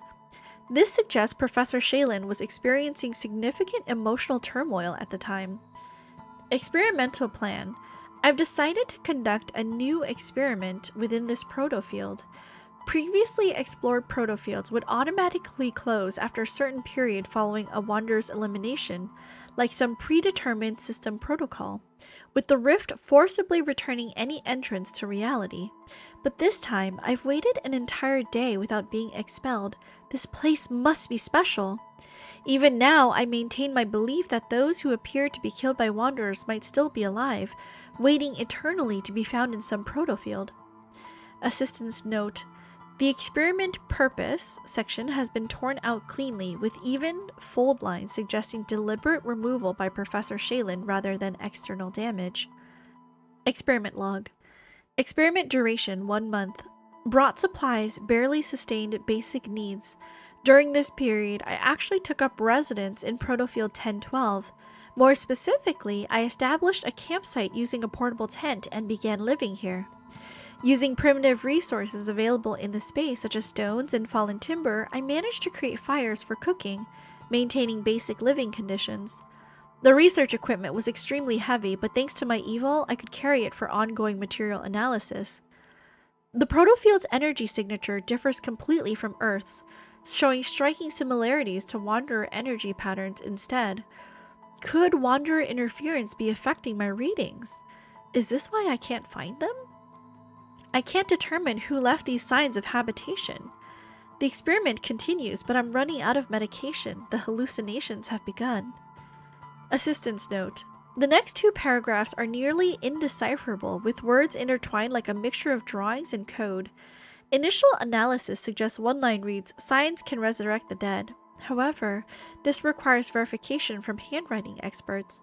The writing becomes progressively clearer afterwards, suggesting Professor Shaylin regained lucidity. I dreamed of Chadwick and Queenie again. They've refused to visit my dreams for so long. Perhaps they're still angry I couldn't get home earlier that day. They were just as they always were. Chadwick cooking in the kitchen, Queenie doing her math homework in the living room. She should be learning multiplication and division now. It was supposed to be my turn to pick Queenie up from school that day, but work needed overtime and I couldn't make it. That senseless catastrophe destroyed everyone's lives. Linkon City's transportation system had completely collapsed. I rushed back as fast as I could, but they were gone. The neighbors told me they vanished along with the Wanderer. I searched for so long but never found them. But now there's hope! Outstanding issues. This attempt has failed as well, but I won't give up. Assistant's note. The following page has been torn out, suggesting additional unfinished content. However, according to information provided by the Institute, Professor Shaylin was ultimately returned to reality by the rift. Oh, it's so sad. Is she looking for her children? Excavation site, Linkon City Streets. Recorder Shaylin. Survey date, blank 1, 2036. Weather clear. Excavation process and key findings. After the last research expedition, my condition deteriorated. For a long time, I lacked the strength to embark on new journeys. Years of intensive work had finally taken their toll, leaving me weaker than before. After discovering my regular medication use, the Institute suggested I take a leave of absence. I accepted everything. Gradually, even the medication stopped helping me sleep, and my lucid moments grew rare. I spent most days in a fog. The Institute has given up on me, and so has my intellect. I have nothing left. Yet, I still believe in what I believe. I'm just waiting for the right moment. Assistant's note. Professor Shaylin's tone shifts notably in the latter half of this entry. Perhaps she was hoping someone would discover this journal. I will faithfully document all of her explorations. When my consciousness grows hazy, I often treat this work journal as a diary, leaving behind scattered, incoherent sentences. Once upon waking, I found I had filled an entire title page with the same sentence. That night, I had apparently written the same question over and over. Has science abandoned me too? I thought this question would remain forever unanswered, yet the response came surprisingly soon. What I'm about to tell you might sound like drunken ramblings, but please believe me, I'm more lucid now than I've ever been. Last night, walking home alone, my strength failed me. Dizzy and disoriented, I had to rest on a street bench. My arm began to itch, and upon closer inspection, I found a wanderer the length of my index finger. It was as small as a beetle, utterly unthreatening. You'd like Resident Evil storylines too? They're not that different. He's dreaming. He is dreaming. And he does do a little bit of a run. And sometimes he'll even like bark in his sleep. It's so cute. I love him. At first, I dismissed it, casually brushing it aside, but as it fled in panic, a rift hidden behind it materialized before my eyes. It was actually a wanderer. I could hardly believe what I was seeing. Just like my first time entering a protofield, I stared, transfixed, extending my index finger toward the fist-sized vortex of chaotic energy. This seed-sized wanderer opened a true doorway for me, and as I was pulled into the protofield, I found myself instantly transported to the infinite cosmos. All the existence dwelled within the tiny rift, like glimpsing an ocean within a single droplet of water. Before I could process it all, I felt a gentle touch on the back of my hand. When I turned around, there was Chadwick, unchanged, as if time had frozen around him. "Let's go. Queenie got out of school early today. She's waiting for us at home," I heard him say with a smile. "Outstanding issues. Now we can return to the universe together. I'm sorry I kept you waiting for so long." Assistant's note. Here, Professor Shaylin's work journal ends abruptly, with her personal effects found abandoned on a remote mountainside. Too many questions remain unanswered. For instance, if these events truly occurred, Professor Shaylin should now be residing in the mysterious protofield she described. So when did she write this entry? If this was merely a delusion brought on by her discontinued medication, then no one can explain how her backpack traveled overnight from the streets of Linkon City to mountains hundreds of miles away, nor where she herself has gone.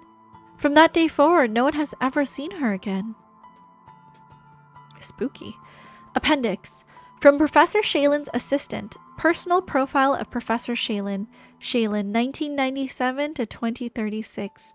The research fellow at the Linkon Archaeological Society, 2019 to 2034. She joined the Deep Space Academy in 2034, where she introduced the groundbreaking academic concept of protofields. That same year, she joined the Linkon Academy of Sciences and continued her field research on protofields. Mysteriously disappeared in early 2036 without a trace. The Deep Space Academy has awarded Professor Shalin its Lifetime Achievement Honor Award. We will never forget her contributions, and may she reunite with her family among the stars. Ah, that's so sad. Wow. Wait, hold on. I want to see. What did you do out there? Can you tell me? I read some really sad stories, Zayne. I think if I go here, there should be info on people, right? Like notes? Who's Yvette? Was there an Yvette? No, or it's just an Yvonne, I guess. There's just an Yvonne.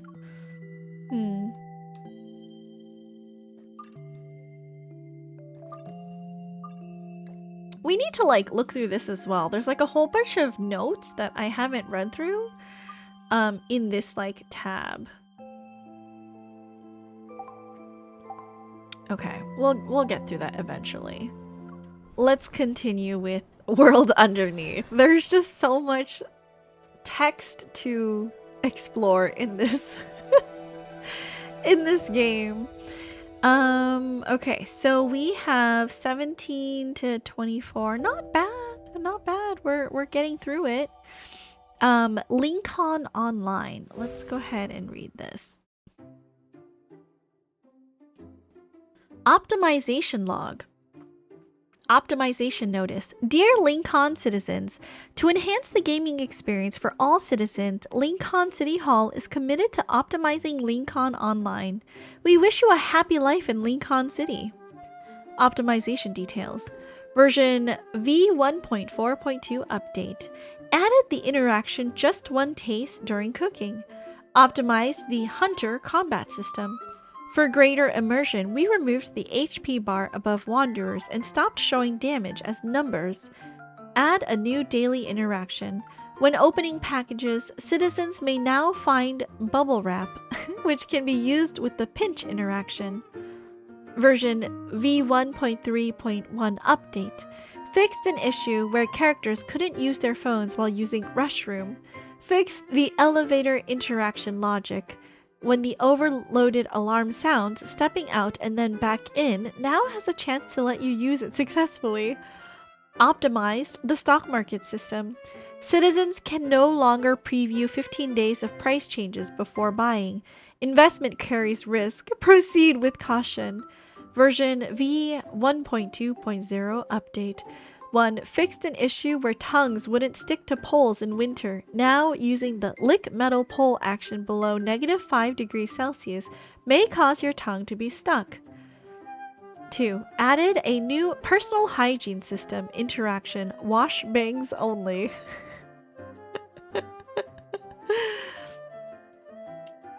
Virtuality. Linkon City, 1:35:29 p.m. When Sawyer wakes up, his head feels heavy and fuzzy. You're finally awake? What is that? Is it a mark or wrinkle on your forehead? In the adjacent cubicle, Aubrey, who also seems to have dozed off, set a pair of thick glasses on his nose and gently kicks Sawyer's calf. Our lunch break is over. Time to get back to testing. Got it. Sawyer rubs the spot on his forehead that has a faint line and sighs. More testing. For the past few years, whenever he went home for Linkon New Year's, his relatives would casually brush off his countless quality assurance sessions and feedback reports as simply playing games and writing some reviews. During the first couple of years, he tried to explain that he was a QA specialist, not a gamer, and that his work was hardly for fun. Instead, he must identify potential problems like lag, crashes, or clunky controls. These are crucial issues that could make or break a game. No one listened, of course. By the third year, he prepared a perfect script to counter all the misunderstandings in a self-deprecating way before he went home. Yeah, that's me. I'm just a guy who plays games all day. Sure, writing feedback is pointless. Anyone can do it. But no one caught his sarcastic tone or noticed that he had given up on trying. Sawyer, when is your company putting out a new game? Yeah! Your nephew is still playing Adventure Above Clouds from last year. Can you just load some in-game currency onto his account? Adventure Above. Oh, a new title. He suddenly felt defeated before he had even begun talking. I'm on the team for our upcoming game, Linkon Online. It'll be officially released this year. So, which is better? The Clouds or that Linkon, whatever your company is making? For a moment, Sawyer feels like he's dealing with a reporter who set a trap and he's been forced into the role of Planet Lab's spokesperson. These two games are in different genres in terms of gameplay, so you really can't compare them. He scratches his head. Then he can't help himself and adds, but since I'm involved in making Linkon Online, I feel more attached to it, so what do? Fight monsters or something? How much do you have to pay to reach the level cap? Sawyer's jaw drops. Then he's quiet. He cradles his rice bowl and turns away to focus on eating. There's an NDA. One word, and I'm fired. Ugh, I never want to do QA for a video game ever again! This complaint yanks Sawyer back to reality. He removes his hologram headset and agrees. Yeah, I'm sick of testing the hunter profession too. What's wrong with being a hunter? Taking down wanderers is cool and exciting. I'd love to do it. I mean, my girlfriend is a hunter. Once the second beta test starts, maybe I can invite her to see what needs tweaking. Sawyer is at a loss. I thought about it too, but the downside to a fully immersive holographic game is that it feels too real. There wasn't a heroic hunter jumping in to save me when a wanderer charged at me for the first time. I was scared and just fell on my knees and then realized I was the hunter. You can't turn off the haptic feedback when playing as a hunter? Those hits hurt like hell! Sawyer slumps back in his chair and shakes his head. I've been working inside this game for 2 weeks straight. Aubrey nods sympathetically. We really should swap professions. My girlfriend is amazing at fighting wanderers. She even taught me a few moves. Aubrey slowly reaches out and brushes Sawyer's hair out of the way a couple times. A chill races through Sawyer's body as he rolls his chair back 3 meters. What are you doing? Oh, I was just testing to see if I'd clip through you. Aubrey snaps out of it and pulls back his hand. Thank goodness there are still bugs in the game world. Without them, I wouldn't know where I am. Keep your voice down. Don't let the programmers or artists hear you praising bugs. Sawyer slowly returns to his desk. The game has quest windows and dialogue boxes and stuff. Reality doesn't have any of that, so how would you get confused? Promise not to think I'm crazy, okay? Right now, I see quest windows in this world. Aubrey's expression is earnest and tinged with urgency. His eyes gleam behind those thick lenses. Sawyer's mind races. He can't decide whether to urge Aubrey to take a long break or to visit a therapist. Before he can figure out what to say, a wide grin appears on Aubrey's face. Man, you thought I was serious? Aubrey looks a little too excited and gives Sawyer's shoulder a strong slap. Then he lowers his voice. I'll prank our team leader with this later. Do you think she'll swap our tasks? It's great to make it back to Hermes' stream. Hello, awesome. Welcome in. Hello. Yes, welcome to Hermes' stream. It's always Hermes time. How are you doing? Happy Saturday. Hope you're doing good.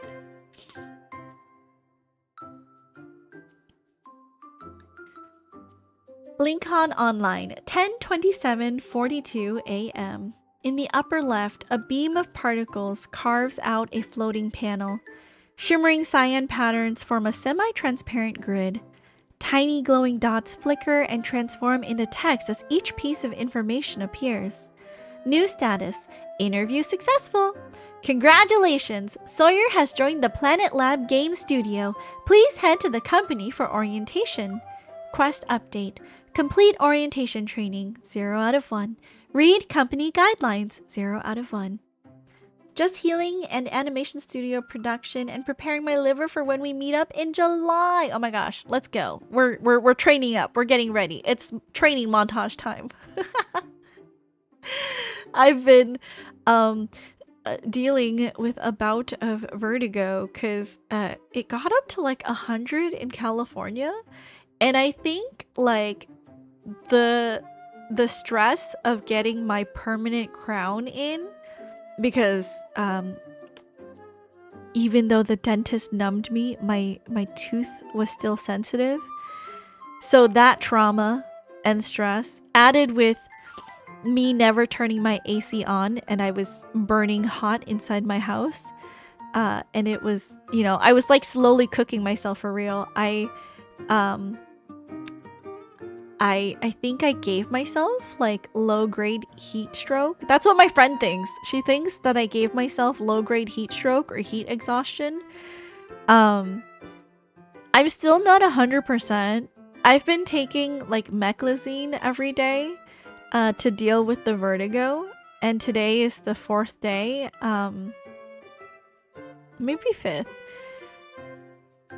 I don't feel like the world is about to topsy-turvy. I don't know. I don't feel like the world is gonna flip over when I get up, right? I do feel like I'm slightly still unbalanced a little bit. Like, it's not spinning, but I do feel slightly unbalanced. And I will just try to take it easy. I had to cancel like 2 streams this week. California would at least have AC. I don't turn my AC on, so, you know, maybe I should. I feel you. This seems to be the season for weird health things. I was in the hospital last week for severe food poisoning, and then I ripped my calf muscle doing my warm-ups a couple days ago. It's just the season. Yeah, so I have been taking it easy because, I don't know, it just seems like it's been kind of crazy with the weather.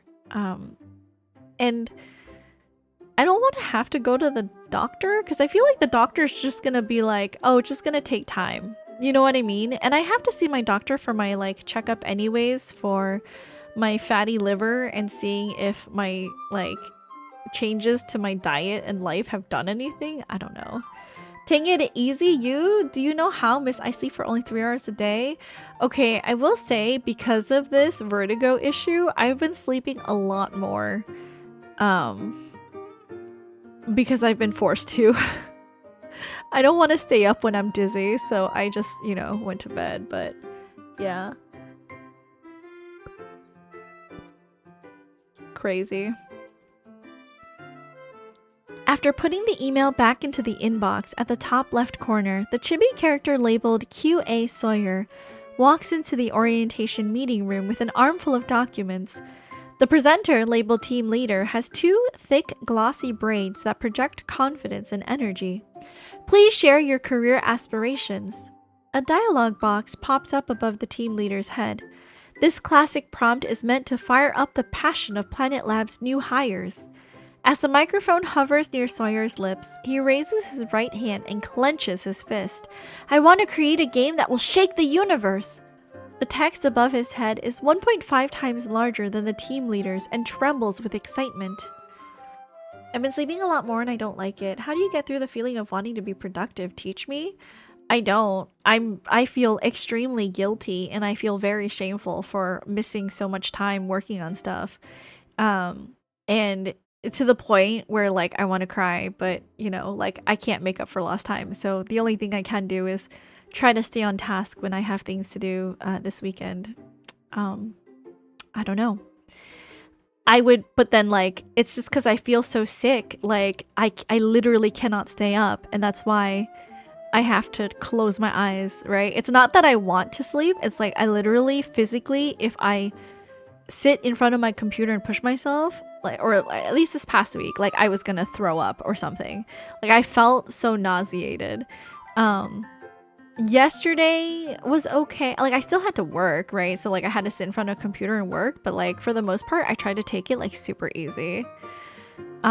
So Today is the first day that I actually feel okay sitting in front of a computer and like getting up to like get water and stuff.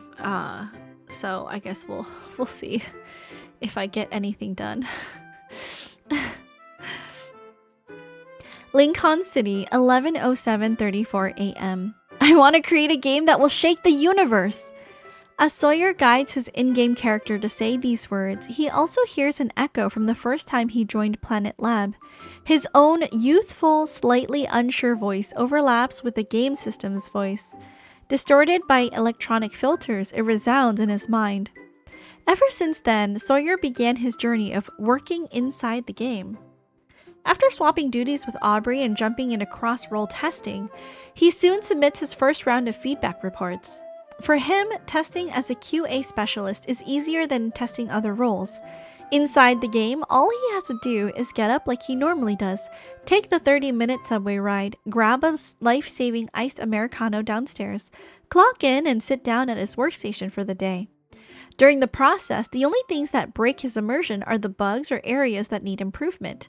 After all, in a fully immersive holographic game, the ultimate goal is making players forget they're in a game. Once he submits a few feedback reports, he notices the virtual world grows more convincing. When he hides the quest panel in the corner, everything feels so familiar that it's almost unsettling. QA Sawyer joins the Linkon development team, and the colleague in the next cubicle is QA Aubrey. Even the office layout and the old computer he once used remain unchanged. So this is what Aubrey meant by exactly the same as real life. The secret is learning that doing nothing is actually productive, or learning how to pretend that. It's really hard though. It's really hard to think that doing nothing is productive. I know people say like resting is productive, but I can't get into that. I can't make my brain think that, you know? The Noodle Revolution, Linkon City, 2:46:03 a.m. By the time he submits his new round of feedback reports, it's already morning. Early morning, to be exact. The office hums only with the central air conditioning and the sporadic typing of a few colleagues doing overtime. Sawyer nudges Aubrey, who's still wearing sensors and engrossed in fighting wanderers. It's almost 3 in the morning. Quit hunting and go home. Aubrey hesitates for a moment. The hologram gear still on his head, he's clearly not happy about being disturbed. What's there to worry about? I'm a hunter now. You're the one who should be careful. I heard there's a lot of wanderers lurking in the shadows tonight. You're not really a hunter, though, Sawyer teases. But my girlfriend is. She said she'll pick me up, so I'm safe. Around the corner downstairs, a streetlight bathes the area in a warm glow. A sweetness drifts on the breeze. In the distance, a hunched figure slightly straightens their posture and hesitates. Moments later, the sizzle of heated peanut oil crackles through the air. White steam rises gently under the warm light. When Sawyer approaches, the vendor is scraping the grilled cold noodles up with a small metal spatula and packing them into a yellow paper bowl. Working late again, dear? The vendor's smile carves lines into her already well-worn face. Here you go. Egg and sausage, no cilantro, and no green onions. Thanks. He takes the bowl and starts walking away. He then seems to recall something and returns after a few steps. Ma'am, I heard there are a lot of wanderers around now. It's not safe to be out at night. You should go home soon. He watches her push the cart into the distance and feels a little more at ease. He's been a regular at this stall for a long time. For 2 years and 3 months, he buys noodles here whenever he leaves work at these ungodly hours. This is his quiet way of thanking the vendor.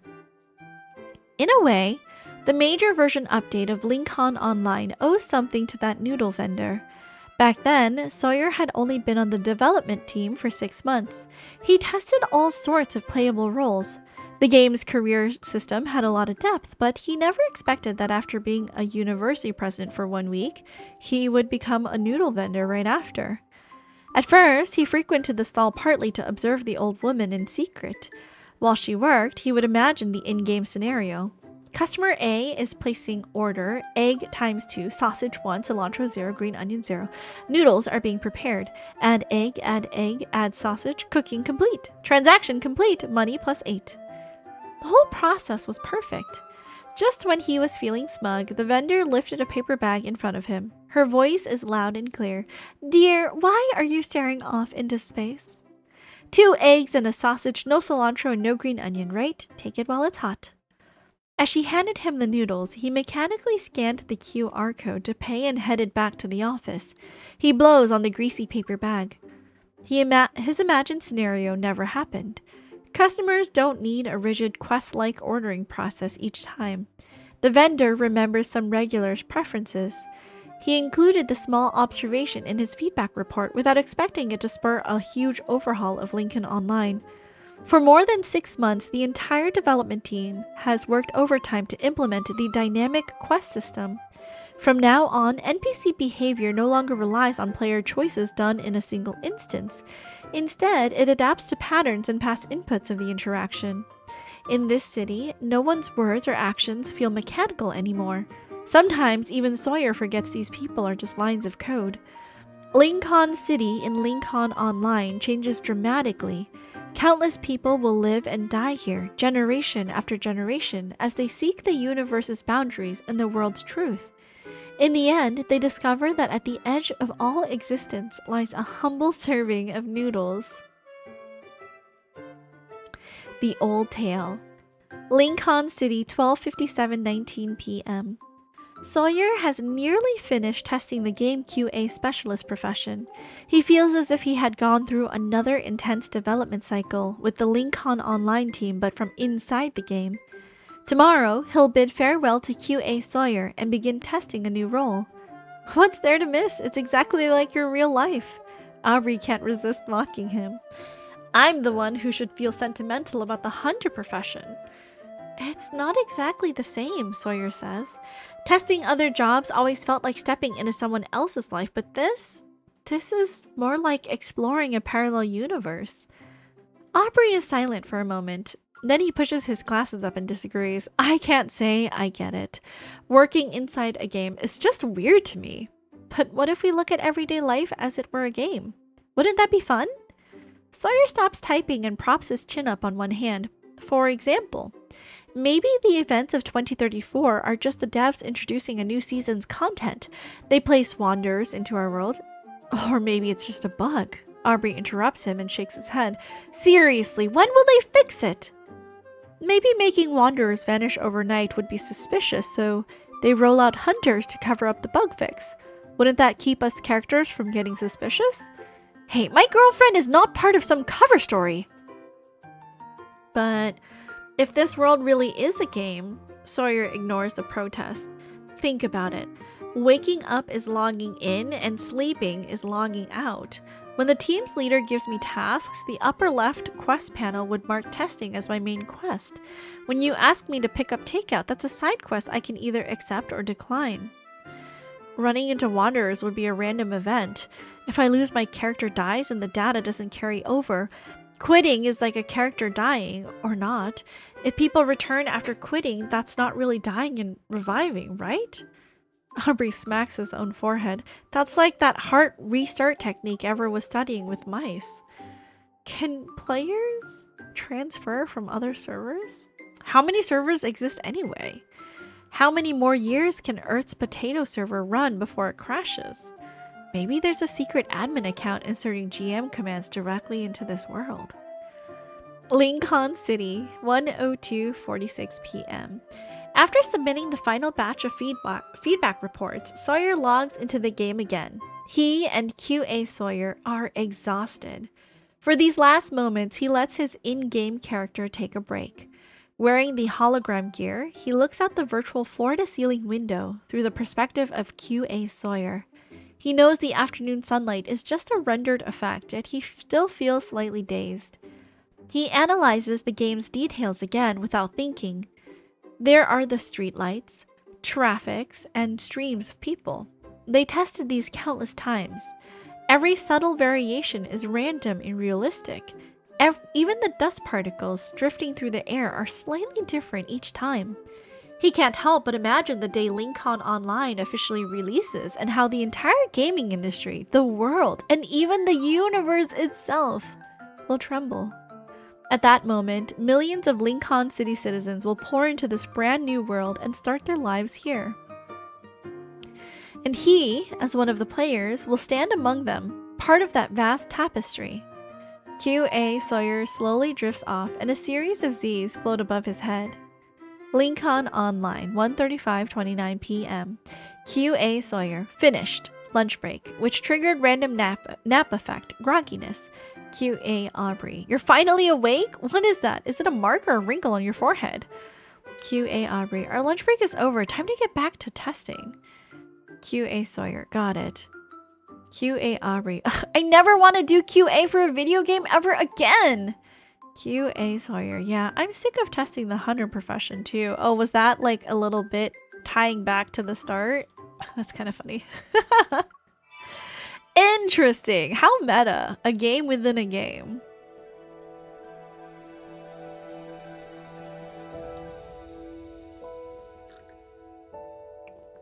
Oh, we're so close.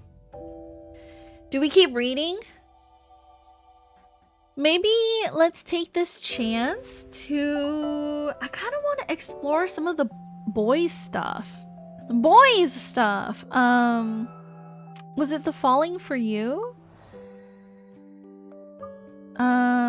Maybe we can do the second bond.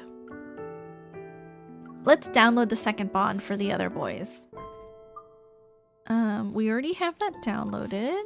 And... oh, we don't have Rafayel at 55 yet. Hold on, let me look. Let me look how close we are to getting Rafayel to 50. Because I know, what was it? The heartfelt gift that we're getting is supposed to be like, not like a continuation, but like ebb and flow round 2, right? So... is there anything that I can do? How close am I? I'm not super close. I need like 2,832, I think.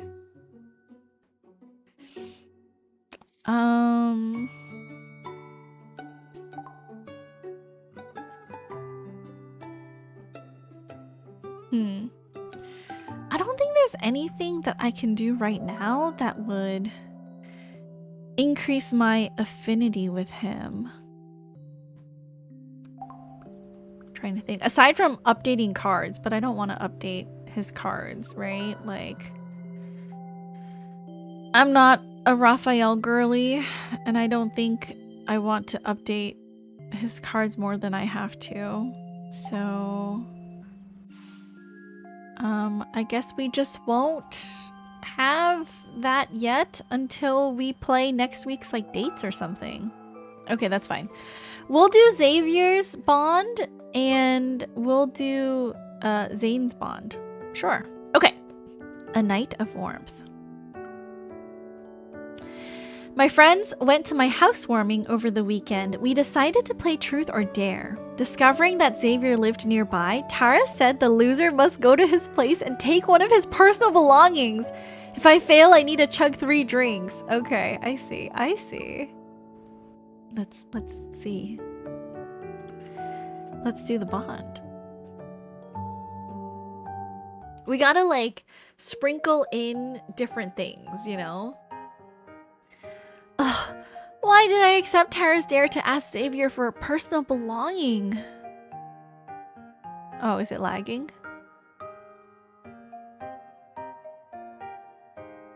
How come it's not going? Oh. I should have chosen Truth. Oh, it's lagging a lot. What do I say? How do I even ask him such a question? Should I pause this? If I pause and give it like a little bit, do you think it'll load everything? Because I think it's like it's really chugging. And I think we also have this on like really low quality too. So like there's no reason for it to be chugging.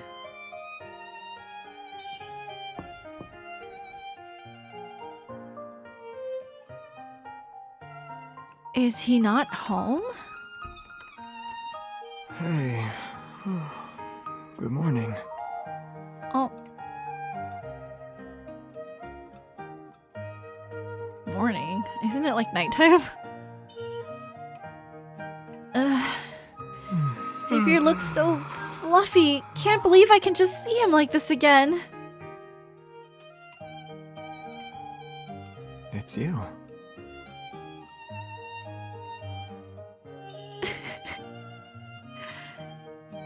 Don't tell me you just woke up. It's way past morning. It's 4 in the afternoon.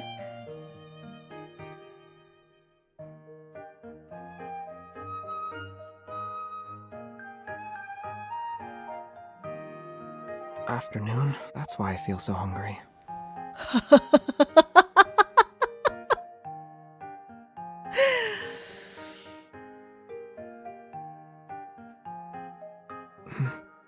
You look flustered.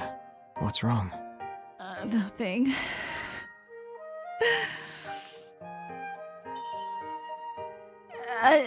Nothing. How do I explain my visit to him? Pretend to be sick! Well, I have a fever. Do you have a thermometer I can borrow? Is it serious? Please, make yourself at home. Oh, look at the way his face changed because he's so concerned about us. What a cutie. Oh my god, is he like pulling us into his place? Oh my gosh.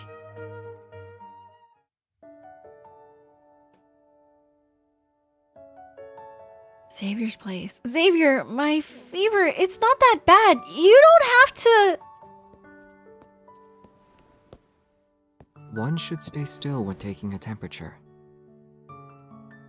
He's taking this way too seriously. I've had these meds for a while, but I never tried them. I'm not sure if they work. Pick one. I can't just randomly choose a pill to take. I'm surprised to hear you don't often get sick, though. I don't remember ever getting sick. When I start to feel a little unwell, I take a short nap and feel a lot better afterwards. You should take better care of yourself. What if you get sick and don't feel good after a nap? Just take another nap. What are you, a phone that needs to be charged or something? I think I should take your temperature now. Oh no, he's gonna be able to tell we're faking it.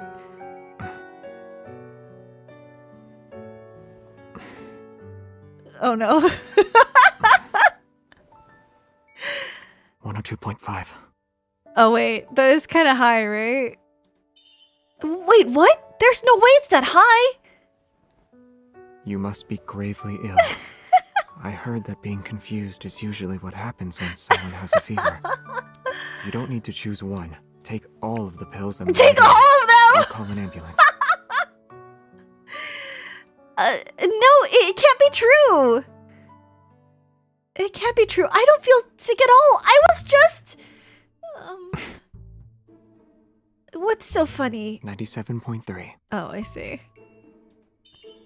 Who taught you how to lie? You're going to make me take medicine even though I'm fine? They're calcium tablets. You knew I was lying since the very beginning! Why are you pretending to be sick? Well, you see, I wasn't sure exactly how to explain.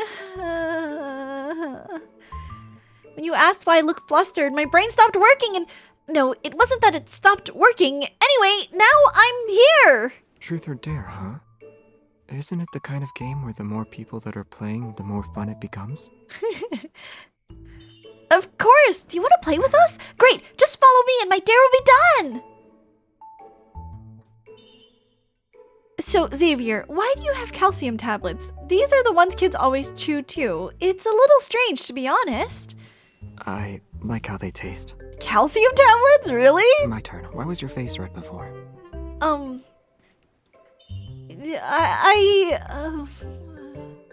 It just was!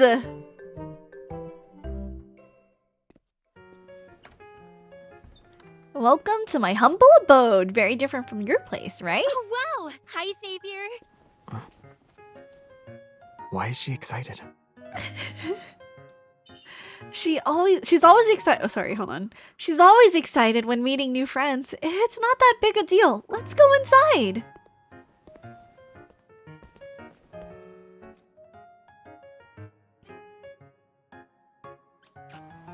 I had so much fun, but I have to go now. Bye. Be careful. It's pouring out there. In fact, I'll call a taxi for you. It's midnight. You should go to bed. I'll also be leaving. What's wrong? It's nothing. Good night. Wait, there's definitely something. It's written all over your face. I just forgot to bring my key with me. Uh-oh. That's all. I guess I'll walk around. It's been a while since I saw Linkon at night. But it's raining really hard right now. You can stay until the rain stops. You can lend me an umbrella, and then... Seriously, Xavier? In that case, we might as well... stay. You might as well just stay the night. My home is big enough for the two of us. That doesn't seem appropriate. Wait, did he get a little bit pink? Why do you say that? I have a bed, a couch, and... The watch is sounding an alarm. Are there wanderers nearby? Seems like it's pretty hard to deal with. Let's go. It's our duty to protect Linkon, day and night. As the night goes on.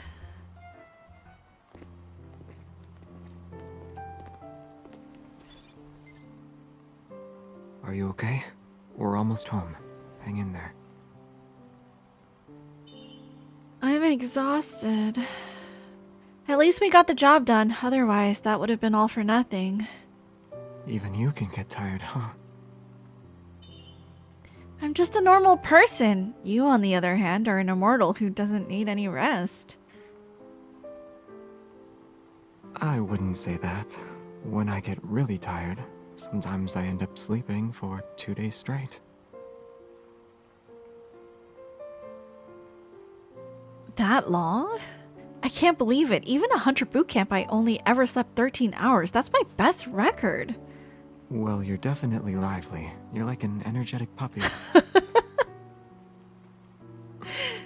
You should go home and get some rest. Thank you for keeping me company. You're the one keeping me company.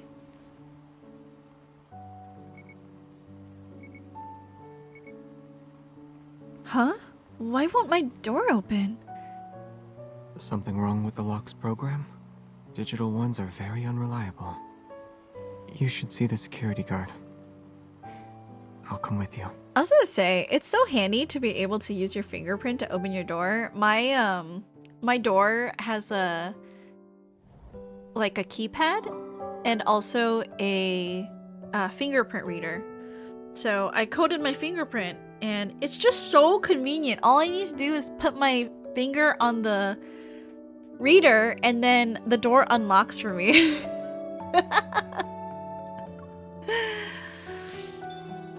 Okay, I see. Cute! Okay, I think real quick, I'm gonna turn on ultra... oh, that's cute. Ultra high quality before we do the next bond, because I forgot I didn't change it back after we did ultra. Confirm. I forgot I didn't change it after we finished battling that one day. Okay. Hopefully everything looks much better and I don't crash my stream. I hope my stream doesn't crash because of going into ultra mode on this thing. Anyways, okay, so it's date and then falling for you. It's so crispy when you change the quality. Nostalgic sweetness. This Friday marks Zayne's long-awaited vacation. I made sure to ask for a day off on that day. We originally planned to visit Maltosio, a dessert shop in Bloomshore District. However, Zayne suddenly had a really bad toothache. Left with no other choice, I took him to the dentist. Oh no! Zayne going to the dentist because of sweet tooth problems? Let's see.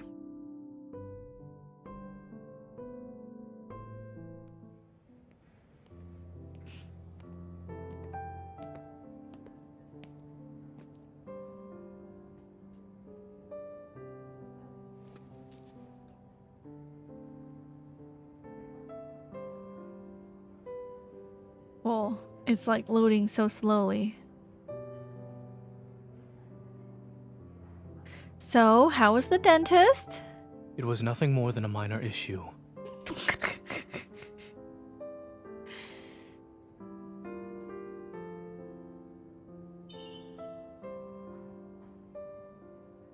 I'm surprised you waited this long to get your toothache checked. Aren't you always about nipping problems in the bud? With how many surgeries are scheduled, I don't have time, and it would be a waste to spend my day off at the dentist.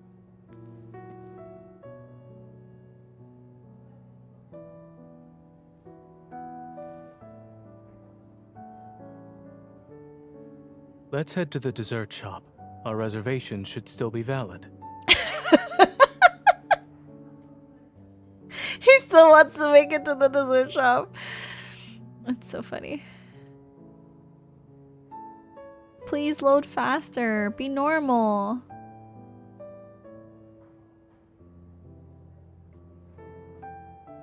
Endodontics. Please monitor the patient's diet during this time. Sugary food should be avoided. Good oral hygiene is a team effort. Uh-oh, Zayne. I don't think you can have sweet foods right now.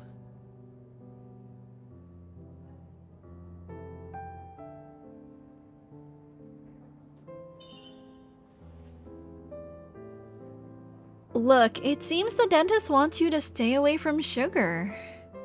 Ignore them. Doctors exaggerate all the time. What do you mean? You're a doctor too! What a baby!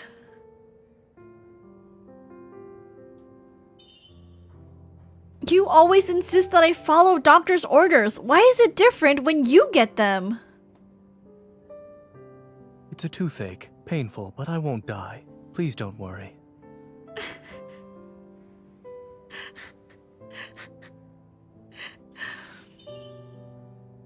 You're abusing your privileges as a doctor. You're only strict with other people.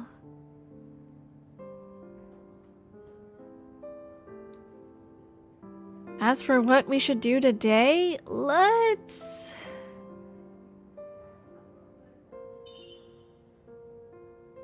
Alright, since you're the one who suggested that place, we'll go there.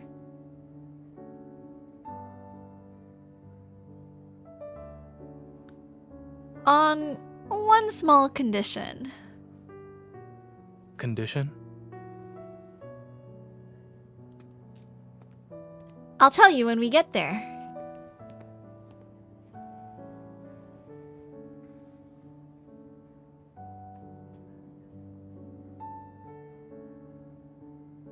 Load so it can be smooth. I hate this lagginess.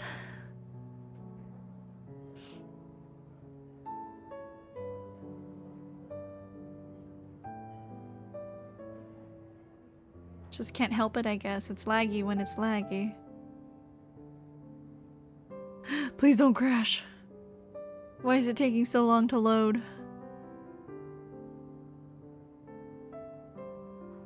I don't think I have to click anything. I think it'll just load, right? Like, I want to baby it because the emulator sometimes doesn't, like, play nice.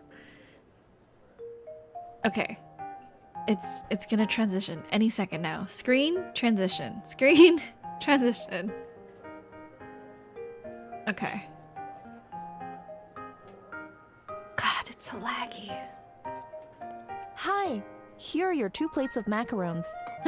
Macarons! A macaron?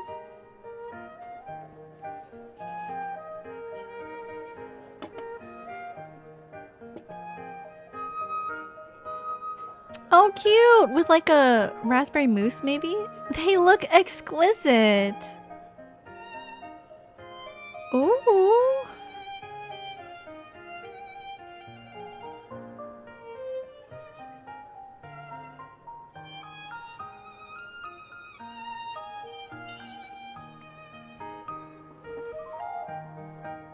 I'm going to eat all the really colorful ones.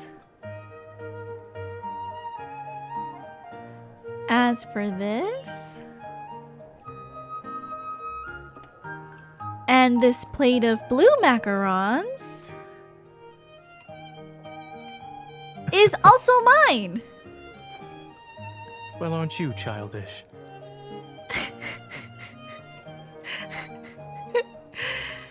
We don't have a choice. I'm supposed to monitor you. Doctor's orders, remember?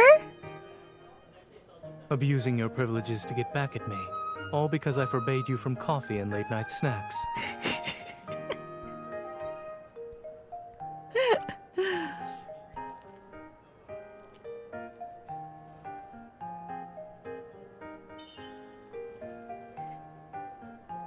It's so sweet and so good. No wonder you wanted to come here.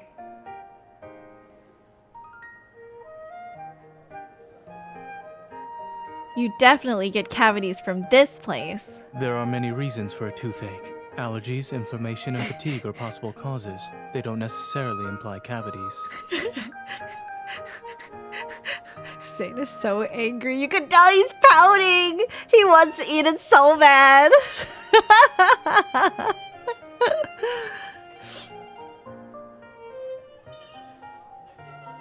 You sure know a lot about dentistry. Why do you suck at applying the concepts then? I'm afraid attempting to make me jealous will be fruitless. This shop always gives me macarons. Really? Because that's not what your eyes are telling me. Enlighten me then. What do you see in my eyes? Well, obviously... macarons. These macarons. You want one? Some medical advice. Consuming a lot of sugar increases the burden on your heart.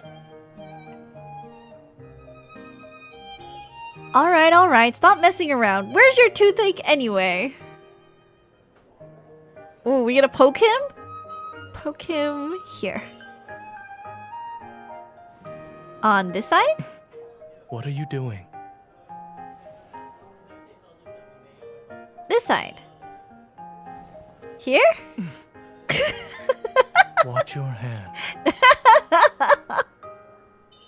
I can't help but pity you when you're upset. Here, have a... raspberry. Chew on the side that doesn't hurt. Try not to put any pressure on your Your tooth. kindness is remarkable, astounding even. Yeah, isn't it? That's why I must force myself to finish all these macarons, for your sake. Unfortunately, I'm not interested in the food you've chosen for me. Oh my gosh! You! Eating another's is more appealing. Zayne, you're acting like a 3-year-old! At least I'm more mature than you. That's good enough for me. Wow, how pouty! Macarons can be tasty, but having too many at once is a hard... Oh, that's wrong. Okay. Macarons can be tasty, but having too many at once is hardly a great idea. I'll get better after... I'll get better after getting some fresh air. These are new items on the menu. I do agree that the sweetness needs to be adjusted. Macarons are, like, very sweet, actually. Like, they have to be sweet. Because if you don't, the ratio is off and it doesn't, like, bake well. Since when have you been a dessert My taste connoisseur? buds are like everyone else's. I can't be considered a connoisseur. Alright, then let me ask a different question. Which dessert is your favorite? Old popsicles. Huh? Yes, those. They used to be very popular. However, it's difficult to find them now, I would think. Or do you not remember? I do. You would only ever buy them back Is then. that all? After my dentist appointment next week, you'll need to bring compensation for the desserts you owe me. Since I finished all the macarons today. God, it goes so fast. It'll be my treat. We'll celebrate your return to a normal diet. Ooh.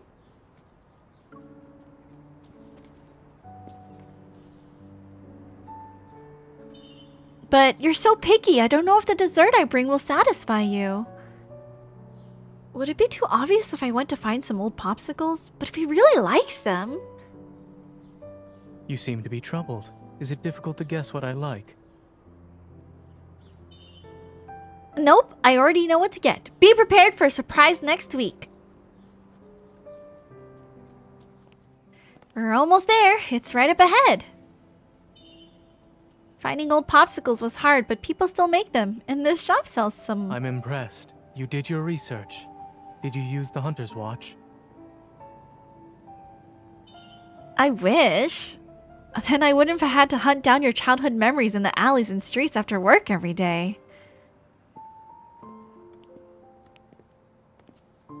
The owner is currently out on vacation. Once he returns, the shop will be open. Uh-oh. I can't believe it! We drove 3 hours to get here. Was it all for nothing? We can't let those 3 hours we spent driving go to waste. Someone put a week's worth of effort into this. That shouldn't be in vain.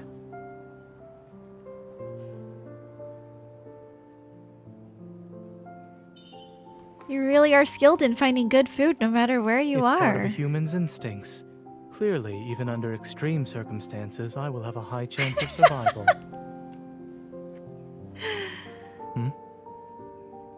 Oh, he's feeding us. Eat it. It's delicious, just like the ones I had after school as a kid. Your memories could have contributed to the taste, thus you think it's delicious. Is that why you like those old popsicles? I suppose. Although I can't keep those popsicles, I at least have memories of them. They must be very sweet if you still remember them even now. I wouldn't say they were sweet. When I was young, there was a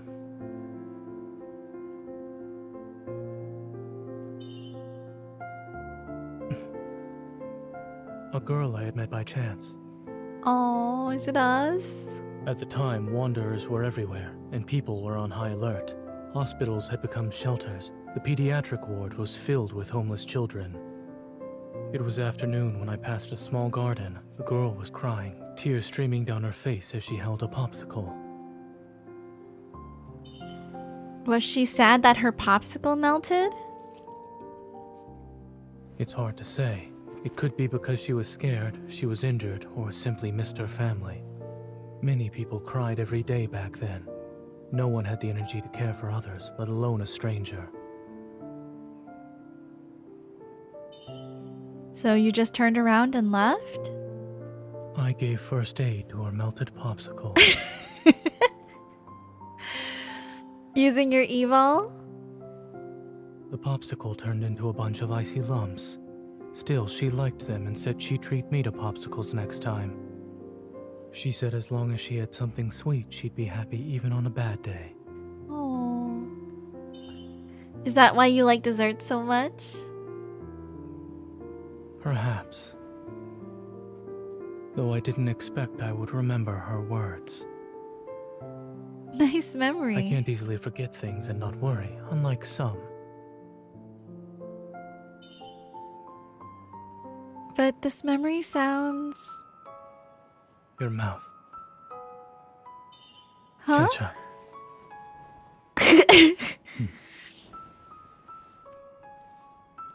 Oh. Why are you still a messy eater? Oh. It's getting late. The shopkeeper won't be back anytime soon, so we should go home. She doesn't remember. Oh, it's because her memory was kind of fucked up, right? Like, as a kid. Why is my dog just hugging the pole for the table? Silly boy. The girl. Zayne. The girl you mentioned. Was it me? I don't remember it well, but what you described feels familiar. I didn't expect to owe you a popsicle in the past, and now... There's always a chance in the future. You have all the time in the world.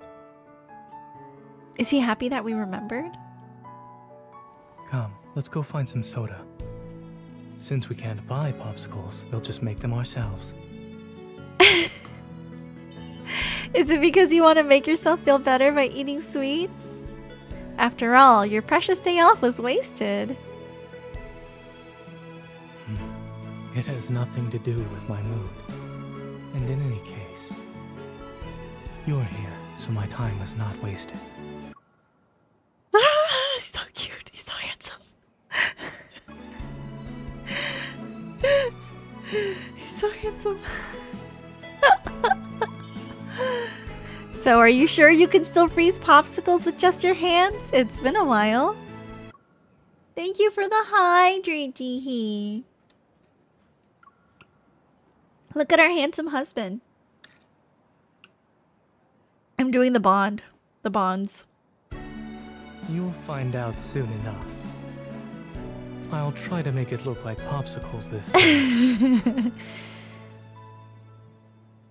Oh, that was such a cute bond. Ah, he was so adorable. Are you enjoying your time with Dr. Zayne? I am. I'm sad that we don't have enough affinity. We don't have enough affinity to do Rafayel's. We're only a little bit away. I wonder, hold on. Let me real fast. I haven't leveled any Rafayel cards, but I wonder if I can do like a what am I trying to do? Can I turn everything to low quality real fast? Super ultra low quality. Okay, I'm gonna try to do maybe like an orbit with Rafayel. And maybe that'll be enough? I don't think it'll be enough, but... Deep Space Trial, Rafayel.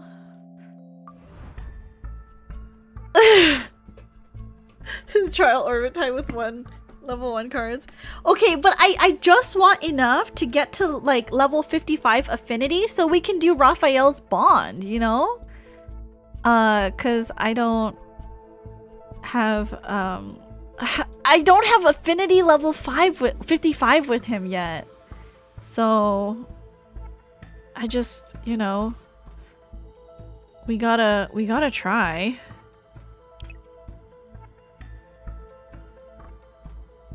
Okay, I'll need to make this slightly larger. Oops.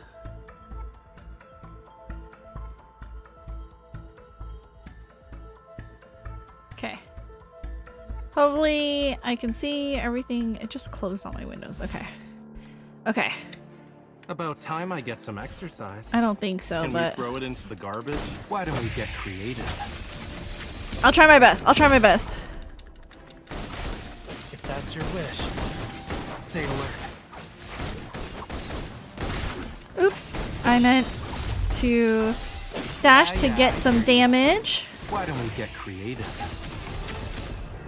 Here's our chance. Okay.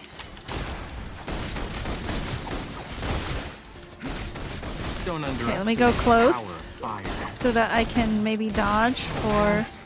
You recovered so fast. Why don't we get creative? I don't think it's gonna work.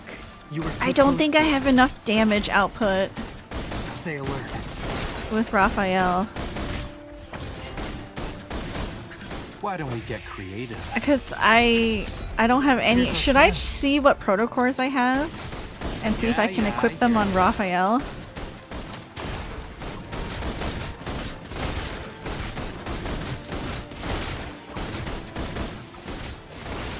Why are you getting closer to it? Come back here. Don't underestimate the power of fire. You were too close to it. Why don't we get creative? Look at your team, they're level 1. I'm banging my pots and pans. That's your wish. Oops, they might be level 1, you know? What's your stuff? Maybe, just maybe. Did you spot its weakness? Why don't we get creative? Perhaps. My fleeting inspiration.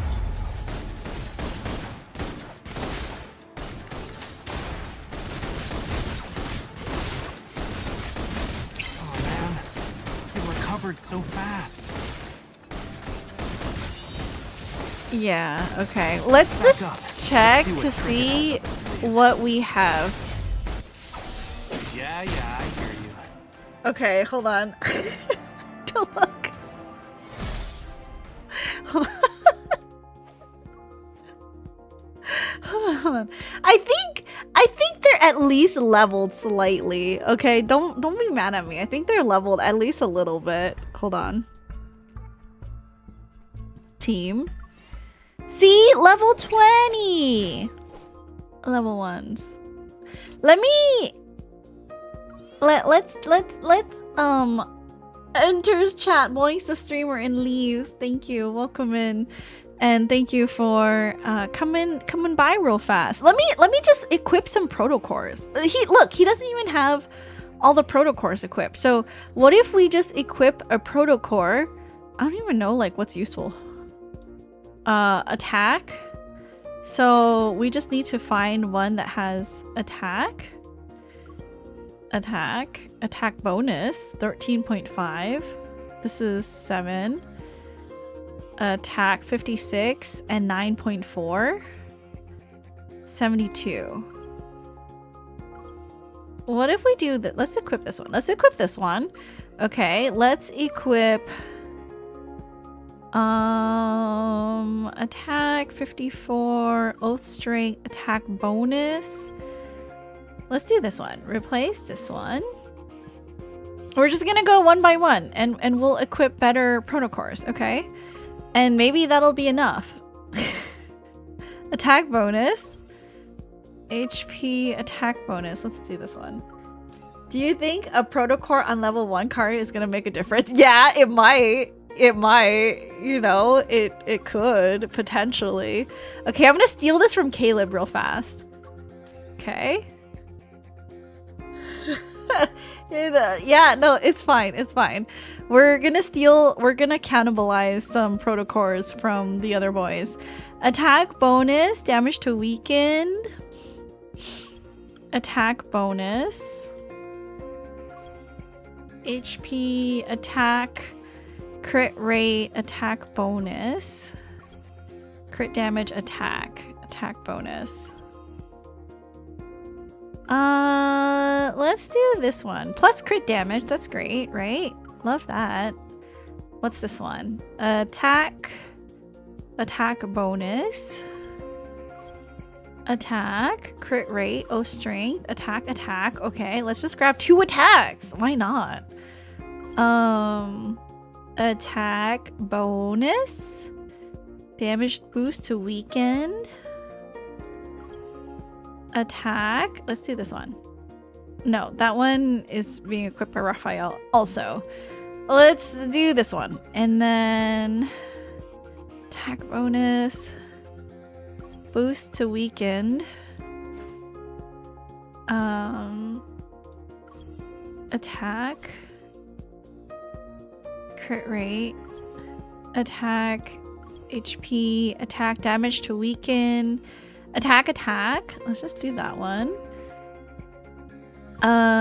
Crit rate, attack, crit damage, oath strength, damage to weaken, crit rate, attack. Let's just grab that. Okay, one more, maybe. Attack, damage boost to weaken. Attack. Okay, let's steal it from Caleb. And this one, attack, oath strength, damage boost, crit damage, crit rate. Attack, oath strength, attack bonus? Sure. Okay. That should be everybody. Okay. Can I change this? Can I change to fucking, like, wand or something? Typical princess, brute forcing. At least level them to 10 to 20. No. No. We can do it. Watch this. Watch this, okay? Watch. Just watch. Multiple level ones? Just watch. Wait, hold on. You haven't seen me even play yet, okay? I'm about to show you. Just watch. Wait. Within a painting burns forever. Why don't we get Just creative? wait. Okay? Yeah, I hear you. Just wait. Back up. Let's see what trick it has up its sleeve. Why don't we get creative? Here's our chance. You were too close to it. Just you wait, okay? Just you wait. Man, you recovered so fast. Why don't we get creative? It's gonna work. It's gonna be fine. Yeah, I hear you. Don't be deceived. Ouch! My hands! Back up. Okay, we need to Let's see hold what trick it has on up this its sleeve. just a little bit longer so that the oath can charge up a little bit more. Did you spot its weakness? That's your Okay, Why that's don't we get fine. creative? And then we'll do this. Here's our chance. My Trigger. fleeting Okay. Don't be deceived.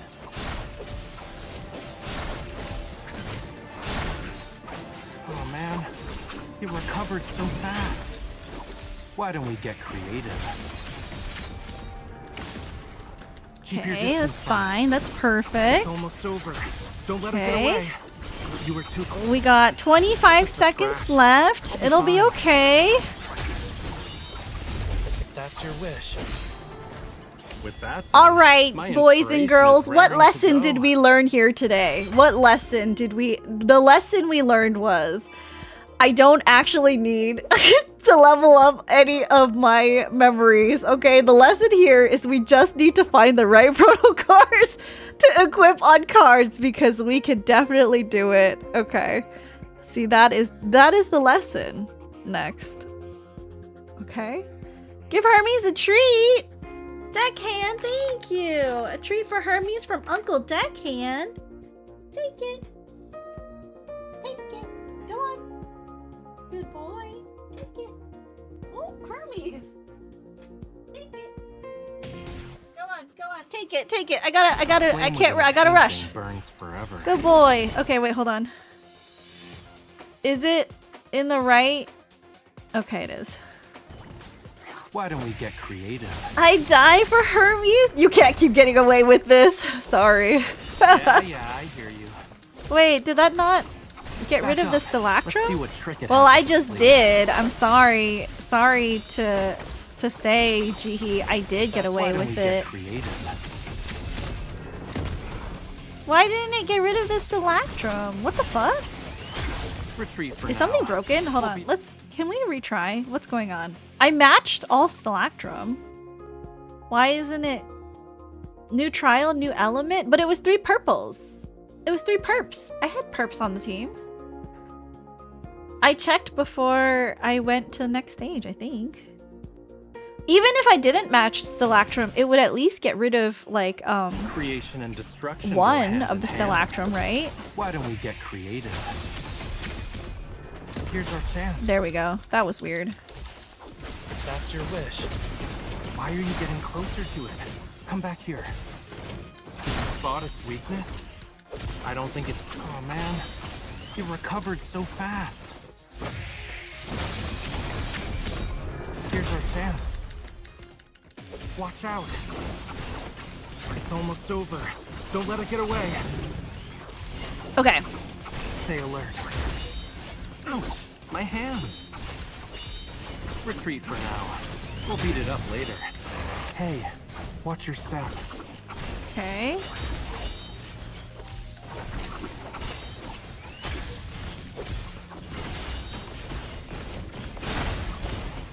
KKK. 4 Why guys. don't we get creative? Yeah, I hear you. Stay alert. You were too close to it. Pathetic. I was just warming up. Where is it hiding? Why don't we get creative? Okay, and then we'll do Here's our chance. this. My fleeting and inspiration. then we'll do this.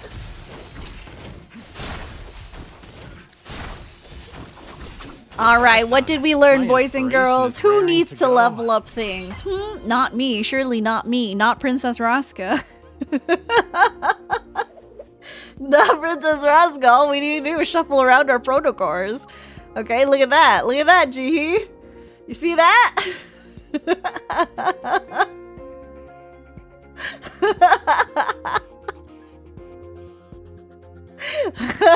I'm gonna ride hard on just level 1 cards until I can't anymore. He's not Let even me my show you what main. the I don't art of wanna. combat is. I don't wanna use up resources to level him up. You know. That's your wish.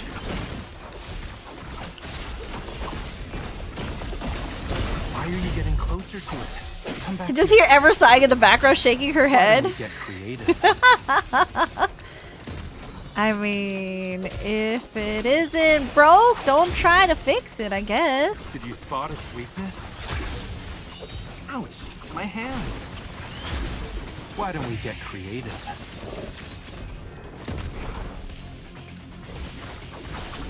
Yeah, I hear you. Stay alert. Nice. I didn't even see that thing coming at me. Don't be deceived. Where is the other guy? You were too close to it. Why don't we get Okay. creative? You need to be able to get 2 at once, because, like, it's such a waste if I can't get 2, Yeah, like, I hear you. enemies. Okay.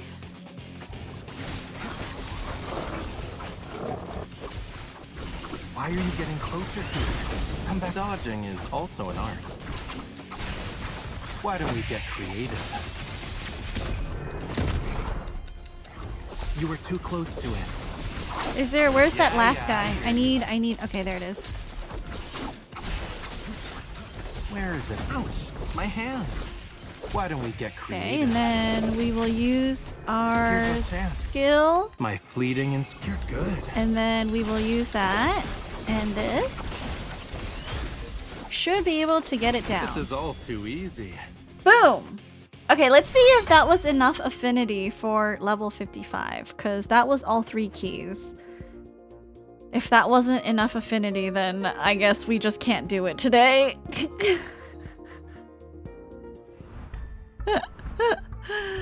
Okay, yeah, we used up all 3 keys for today. That's... Oh no, not quite! Not quite. Did you do your weekly claws? I did already. I usually do them on Monday. So, I don't know that I can get any more affinity. Oh, maybe if I complete this I've call? gone through like 20 deep space trials with you. Does that mean I'm half a hunter now? Yeah, and you're not just half a hunter. From now on, I'll tell people there's another great hunter like me. Let's calm down. I'll just call myself half of a good hunter and change my mood accordingly. You can match with me and change yours to the other half. I don't think that's calming down. I fought too many wanderers. I can see them with my eyes closed.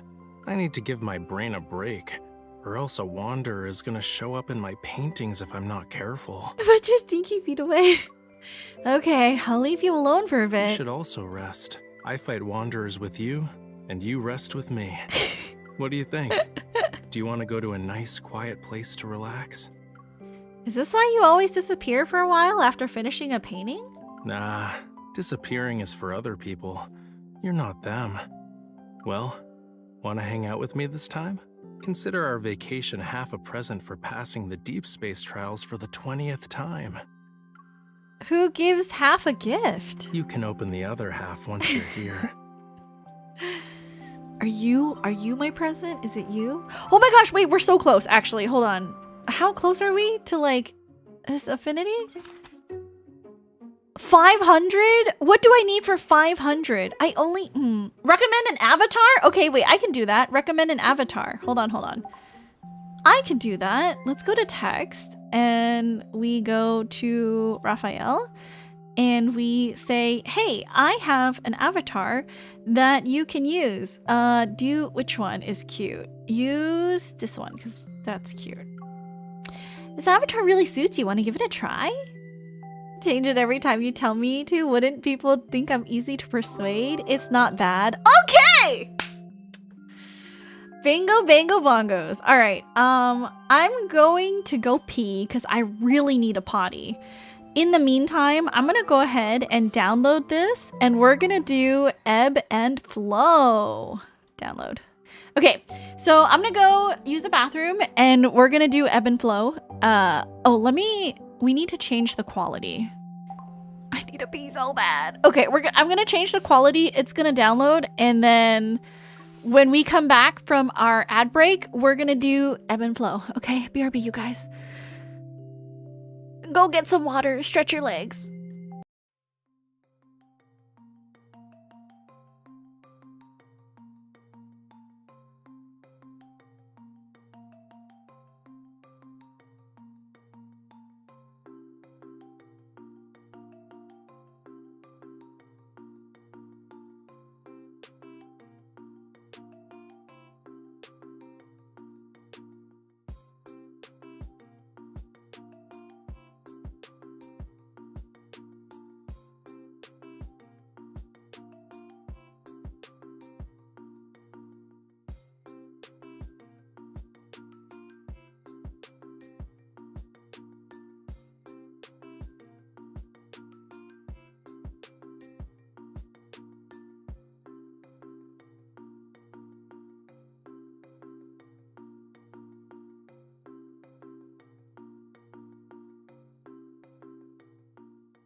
Hello, we are back. Okay.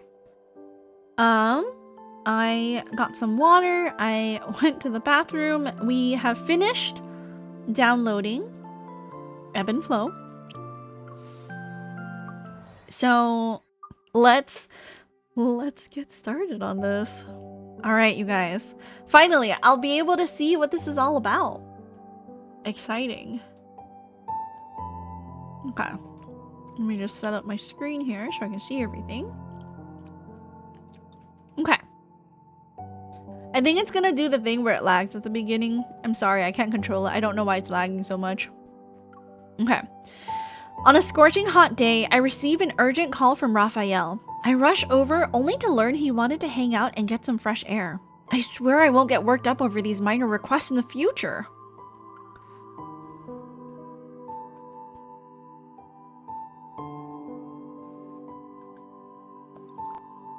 As I chew on some candied ginger so that I don't feel so nauseous. There is a day when creatures from the deep sea are washed ashore. The day that this phenomenon occurs is known as Ebb Day.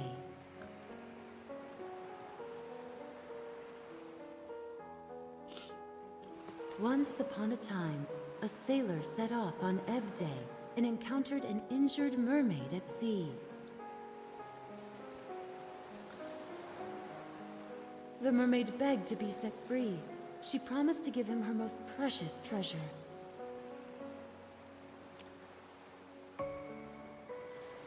Then the mermaid and sailor fell in love and lived happily ever after.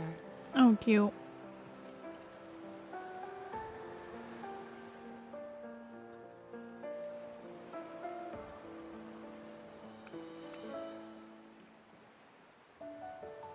Oh.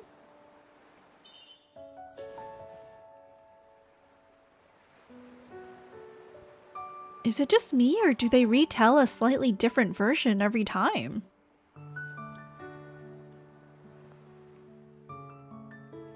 Always ends the same. No creativity. It's so hot. That cheapskate owner won't turn on the AC. It's me. I won't turn on my AC. It's always fucking hot in here. You sure about that? It's practically freezing in here. Oh, he's warming up. Because of Ebb Day. What do you think? It's round, like you.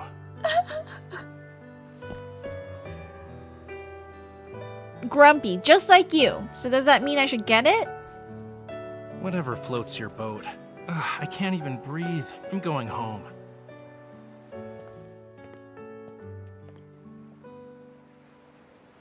Weren't you the one who wanted to get some, fresh air in the first place?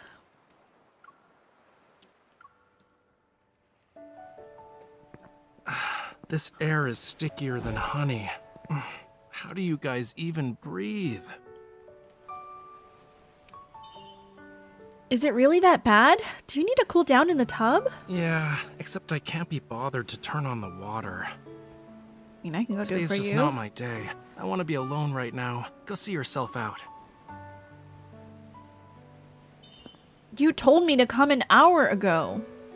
Can't get enough, huh? You're on top of my bag! Get some rest. I'll go to the Golden Seashell Festival by myself. Bye. What was that? Oh my god. Rafayel!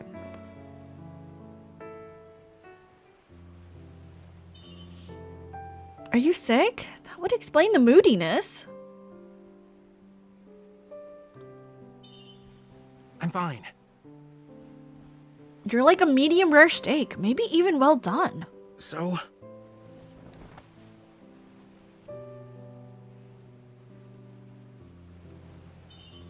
You're not the one to decide whether you're sick or not. Where are the meds?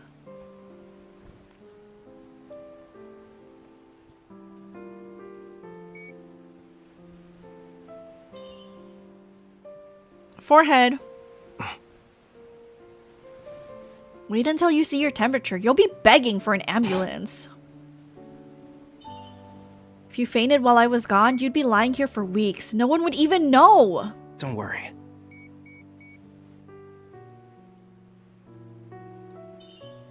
94.1 degrees? Is the thermometer broken or something? Or something broken in you? People aren't cold inside and hot outside. That's like a frozen fish that's had 10 seconds in the microwave. The thermometer is fine, and so am I. This happens once a year. I just sleep it off. Are you sure it's sleeping and not being passed out? If you're gonna stick around until you see me fall asleep, fine. Go ahead, stay. I don't mind, but the rest depends on you.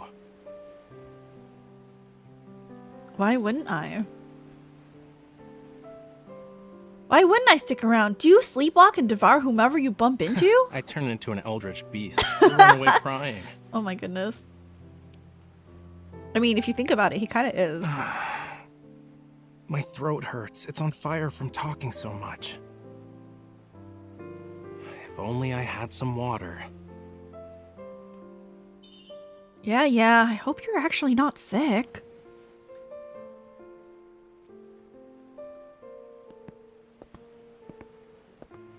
Oh, his scales. Rafayel? He said he wanted water and now he's passed out. Is he really asleep? Are these? Huh? Scales?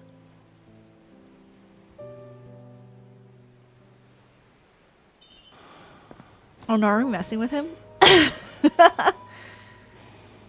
Are these real? Impossible. Oh.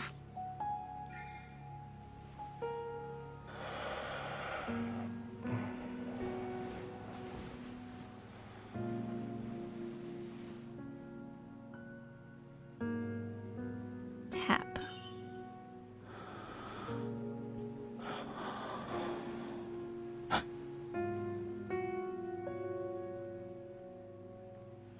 Press down. Oh, I gotta hold it longer.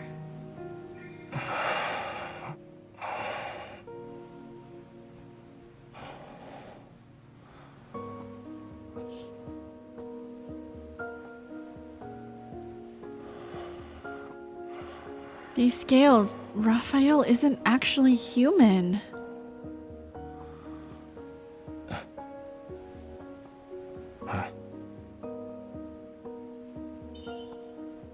Nothing. I...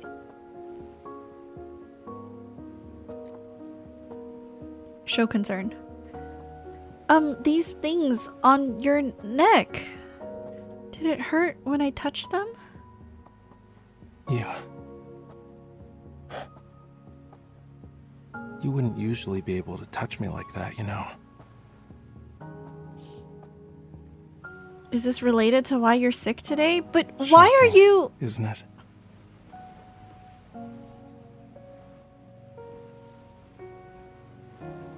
All those legends about the Lemurians. They aren't just fairy tales. So this is when we find out. Okay. Rafayel, you really are a Lemurian? Just like the ones in the stories? I thought Lemuria disappeared thousands of years ago. You can think of me as a lost pearl that washed up on the beach. So, you do have a tail? Yep. Whenever I cry, my tears turn into pearls.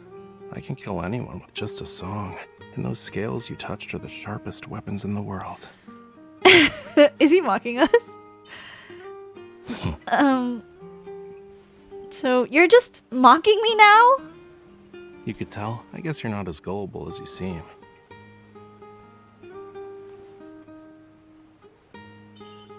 Touch. I'll believe you. Still, it's difficult.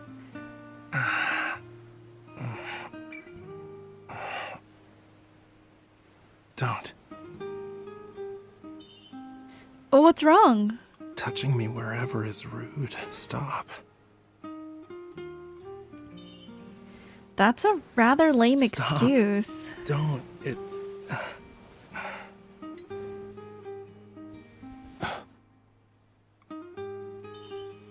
Tickles. I see. Lemurians really are ticklish. Humans truly are greedy. Always exploiting other species once you discover their weaknesses.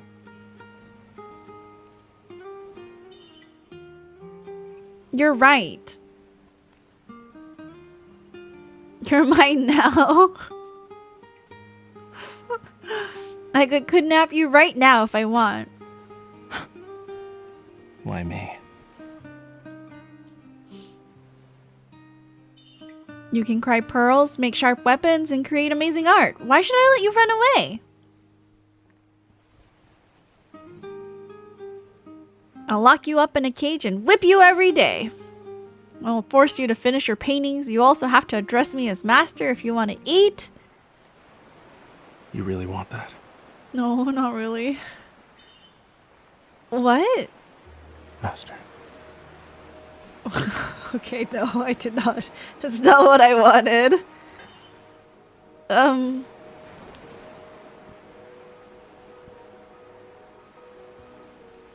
don't feel so good.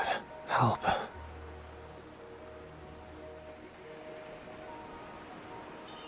Rafayel. How can I help?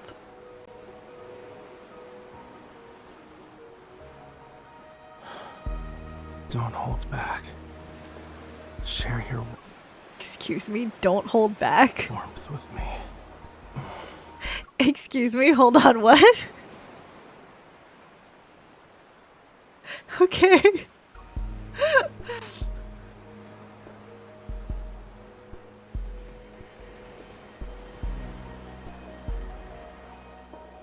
You can't say that and look at me like that. And make me touch you like this.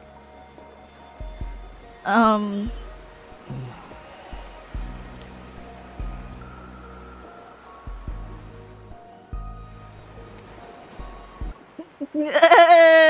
Anlong, welcome in. An Khỏe không? Welcome in. Now's not the time to play around. Your fever got worse. I'll get an ice pack.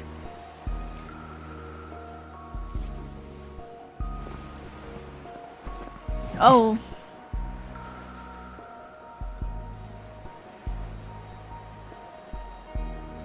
Em có làm gì vui bữa nay không?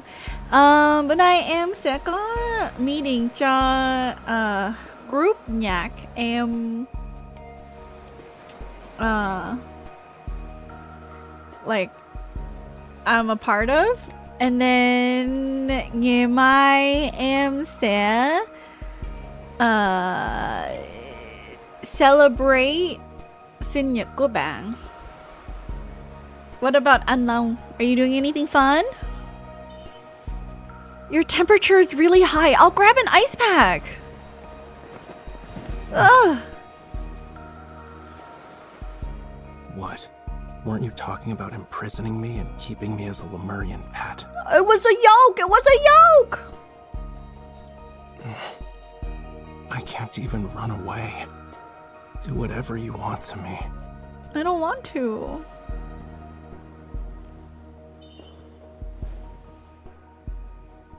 You're too weak right now. I don't want you anymore. Oh, that's... Let me go, Rafayel. That's not something you say to someone. Curious about the Lemurians? I mean, yeah, but... Come closer, if you want to know more. Every year, there's a day when the tide is low, and it flows in the opposite direction. It's when the Lemurians are at their weakest. Even the most feeble human could kill us once they know of this.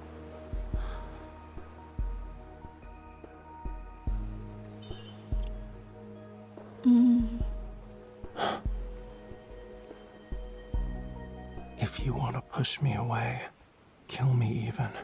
I can't stop you. Why would we want to? What are you talking about?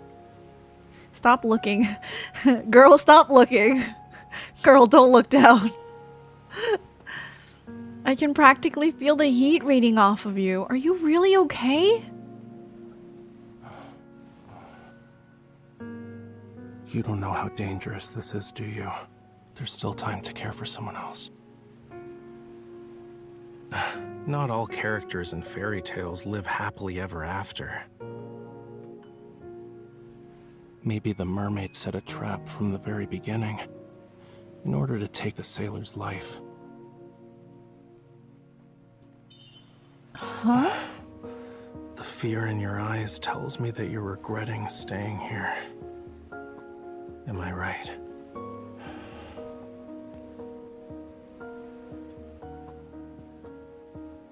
You won't. No. If you actually wanted to kill me, you wouldn't have waited until now. You're sick, right? I'll stay here until you get better. You.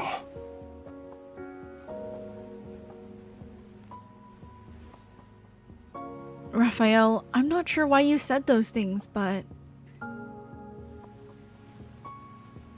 I will never hurt you. Promise. Promise. Then you can stay, at least until the sun rises.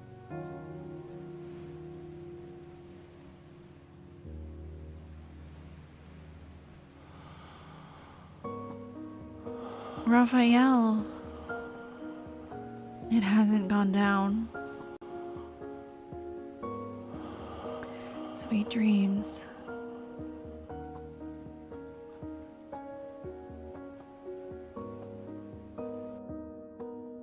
Oh, I can see why people wanted a part 2.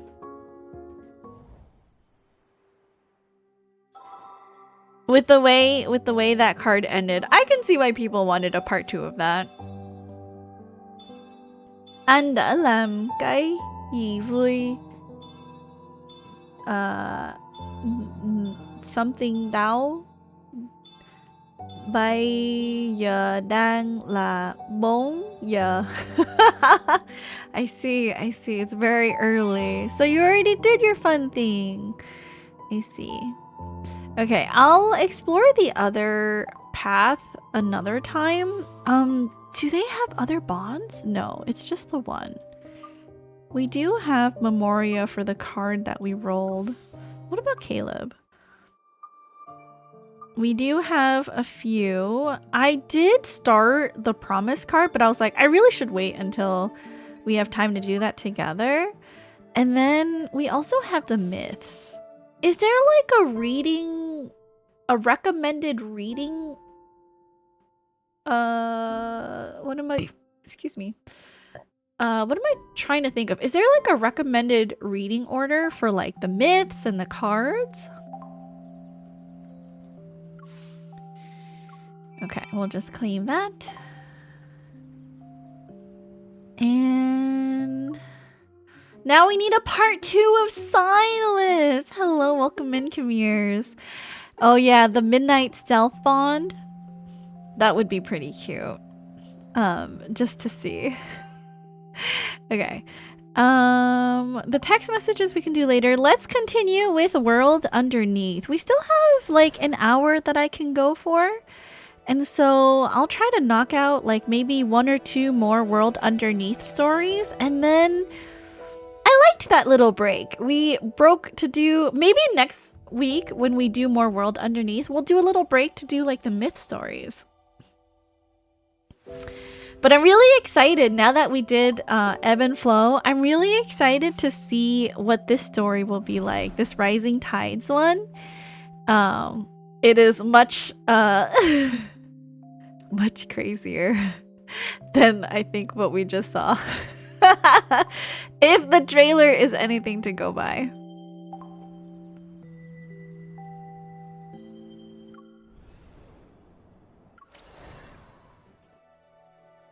Okay, So let's go do Depths of Chaos. Also, welcome in, Kamirs. Hopefully you've been having a good week so far. Happy Saturday. Red Flag Bounty. Commission objective. Identify the corporate spy at Cogitatio Technologies. Cogitatio? Commission details. Cogitatio Technologies, one of Ever's main chip suppliers, has important protocore technologies. Recent security scans detected unusual browsing activity within the company's internal network. It has been present for 4 months now, but the perpetrator's identity remains untraceable. There are serious concerns about corporate espionage. Your mission is to identify the infiltrator, carry out permanent neutralization if needed. Avoid causing unnecessary panic within the company. Additional Abyssal Chaos credits are available for uncovering secrets the target may have leaked or hidden. Reward will be doubled if you identify any accomplices within their intelligence network. Client, Cogitatio Technologies Security Center. Accessing Operative Database. Potential operatives, 001 Anti-Fraud Specialist, Criminal Investigation Department, Caspian, 002 IT Expert Reggie, 003 Professional Intelligence Agent, codename Apate, Analyzing Commission Data, Optimal Operative Apate. Perfect, no one knows you better than yourself. Assigning Commission. Commission assigned. Operative has accepted, initiating deduction. With support from Cogitatio Technologies, Apate accesses the internal network perimeter. The browsing records reveal complex authentication codes. They're used exclusively by a private club for identity verification. The club's high standards for membership and regularly updated data suggest that the infiltrator, or their organization, has substantial financial resources. Simulation Path A. Verify employee income via the finance department. Simulation Path B. Apply for a janitorial position.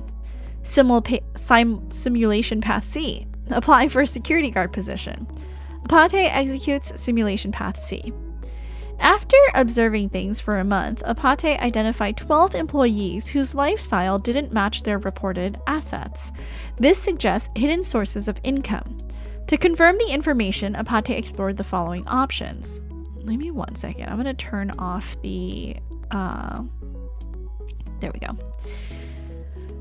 Simulation Path A. Conduct 24-hour technical surveillance. Simulation Path B. Investigate back-end data of affiliated companies. Simulation Path C. Check frequently accessed fields in security protocols. Apate executes Simulation Path B. Through the back-end data investigation, Apate provided the client with a list of 12 people involved in bribery. The list has now been narrowed down to 4 suspects. 1. Janitor A, employed since the company was founded. 2. Quality Control Specialist B, employed 6 months ago, previously fired by a competitor. C. Administrative Officer C, employed 4 months ago. 4. Executive Secretary D, employed 3 years ago. Executive Secretary D became the main suspect after attending an industry forum 2 months ago. At the event, Executive Secretary D and a competitor's representative entered the same restroom 5 minutes apart and stayed inside for over 10 minutes. Apate reported the findings, and Executive Secretary D was taken in by the security center. While the interrogation details are unknown, the client confirmed the task was completed successfully. Apate was awarded twice as many credits. Commission complete. Deduction terminated. Montany log. Update 150-7110-52048. Interestingly, Executive Secretary D's disappearance caused a chain reaction. Their control over critical administrative tasks left Cogitatio Technologies struggling for 6 months. It resulted in disrupted operations and reduced product quality. In the end, Ever had to seek new partners. As I've always said, no one knows you better than yourself. Pop-up ads. Commission objective. Impersonate a parent for an elementary school student who dislikes studying. Commission details. An exceptionally simple commission. It's so simple that it stands out precisely because it shouldn't be on the Abyssal Chaos network.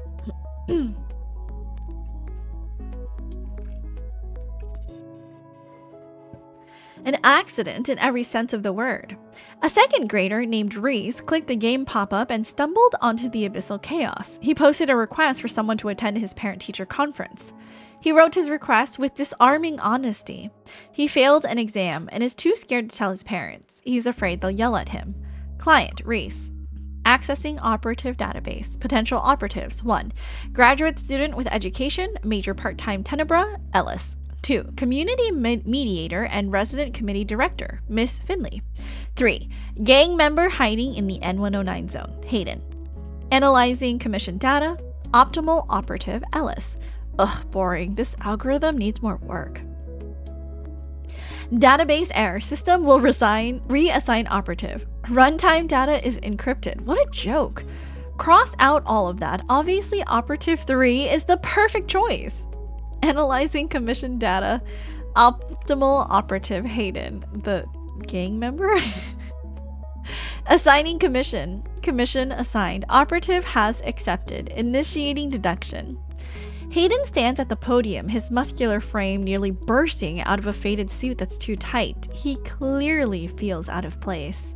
He reaches for his tie, pauses when his hand nears his collar, and then lets it fall to his side. Suspicious, other parents look at him as he takes a deep breath. His bulky form is impossible to ignore in the crowd.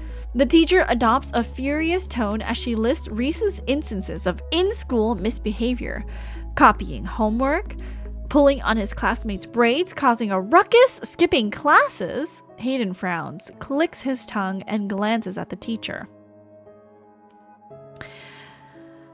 Simulation Path A. Roll up sleeves and reveal an Azure Dragon tattoo. Simulation Path B. Give the teacher a look that says shut up. Simulation Path C. Do nothing. Hayden chooses Simulation Path C. You're right, I really dropped the ball on his discipline. I'll make sure he apologizes to those classmates. Hayden's voice is low. Meanwhile, the teacher nods approvingly. To that student and parent, I'm sorry. I'll be stricter with my child at home. He apologized to Reese's classmate, who stares back in awe. The classmate's parent, meanwhile, responds with a forced, polite smile despite Hayden's iron grip. Returning to his seat, Hayden exchanges a glance with Reese. The boy lowers his head, pretends to rummage through his backpack, and then sneaks in a silly face. Hayden signs Reese's report card, slings the boy's backpack over his shoulder, and takes him home. On the way, Reese can't stop complaining about how busy his parents are. They couldn't come to the parent-teacher conference, so they just stuffed a big wad of cash in my bag to make up for it. He kicks a pebble and mutters about not wanting to go home. Hayden slows his pace and scans their surroundings. Simulation Path A. Take Reese home. Simulation Path B. Head into a dark, mysterious alley. Simulation Path C. Visit the bustling shopping center. Hayden executes Simulation Path B. Now this is getting interesting. The dark alley is so narrow that even echoes are afraid of breaking its silence. Hayden leads Reese deeper inside. The sound of footsteps is amplified in the darkness. They walk for what feels like ages, with no end in sight. Reese's face reveals his growing fear, but he stays quiet. Suddenly, a beam of light shines. Neon signs flicker in a multitude of colors ahead, and a merry-go-round's glow illuminates an old amusement park. Remember, Hayden says as he looks at Reese, we only have 2 hours before I have to take you back. Reese lets go from Hayden's hand and races toward the merry-go-round. His okay is drowned out by upbeat music. He climbs onto the merry-go-round and gives Hayden a big grin under the whirling lights. Hayden looks away, almost embarrassed. I've wanted to come here for a long time, Reese says quietly.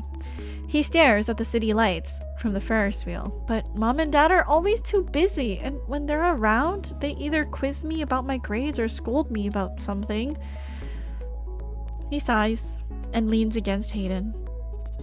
Hayden lowers his head, unsure of how to respond. After a brief pause, he sets his rough palm on Reese's head and awkwardly pats it. Reese spots his own messy hair reflected in the glass and laughs. Don't worry too much, just study hard. Once you can support yourself, you can go wherever you want. Hayden helps fix Reese's hair, but Reese tugs on Hayden's sleeve and points at a roller coaster. Forget my hair, it's just gonna get messed up again anyway. Hayden lets the boy drag him along. They run. When they finish, Hayden uses his own money to buy Reese a grilled sausage and some ice cream. They walk home hand in hand and eat their food. Simulation Path A. Tell Reese to focus on his studies. Simulation Path B. Ask Reese to pay for the money they spent. Simulation Path C. Do nothing. Hayden executes Simulation Path C.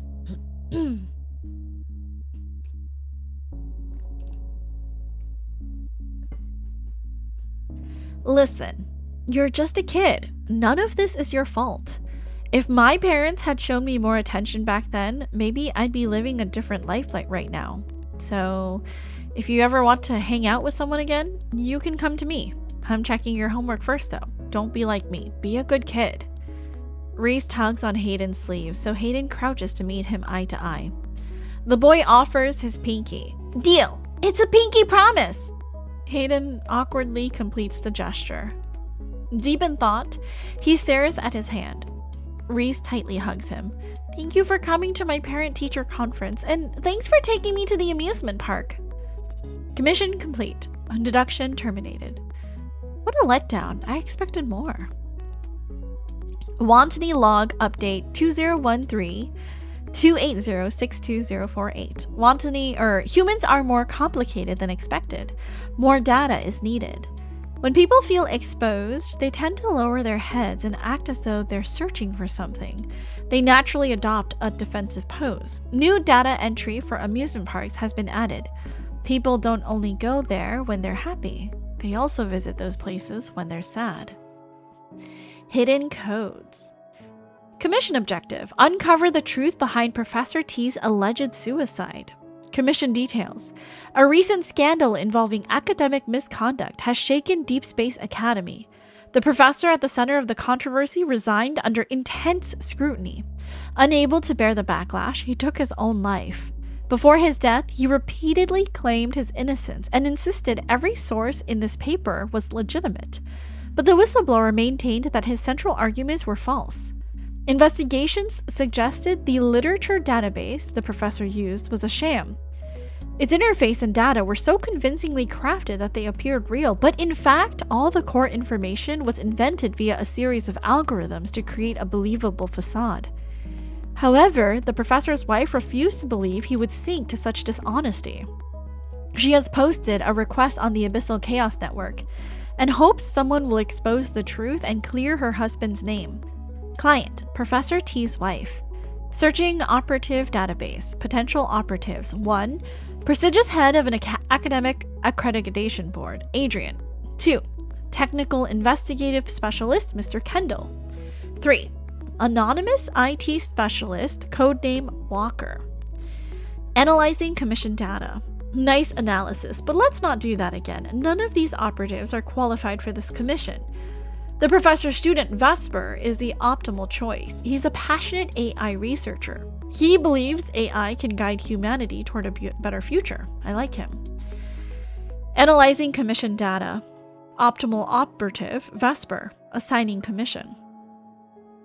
Commission assigned. Operative has accepted. Initiating deduction.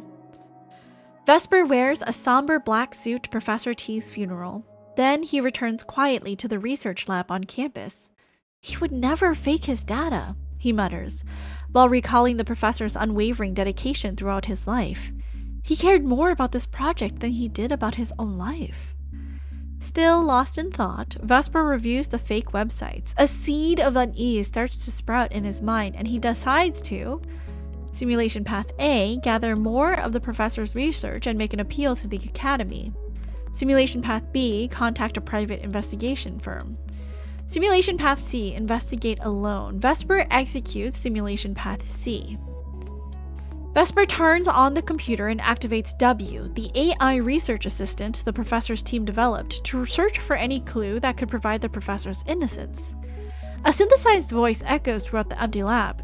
W at your service, infiltrating competitor databases to verify if any fake site tricked the professor into using falsified data. No relevant findings. All links point to websites active for several years. None contain the necessary modules for website building. Their most visited pages reference treasure hunt. Amusement for amusement's sake. Analyzing devices belonging to the professor's acquaintances. Statistical data shows 90% of homicides are committed by someone the victim knows. No relevant findings. Now scanning the professor's wife's devices. Large amounts of video footage featuring the professor have been found. This device was frequently accessed late at night. No signs of suspicious activity. Grief clouds Vesper's face. Initiating scan of the professor's personal devices. Suddenly, Otto's voice breaks the silence. Sorry, W does not have the required clearance level. Vesper knits his brows. W was the professor's pride and joy. The most advanced AI with the highest clearance level. Continue the scan? Yes. Sorry, W does not have the required clearance level. Vesper checks Otto's back end and sees that Otto lowered W's clearance level after the professor's death. The only people with that sort of control are Vesper. Sorry, one second.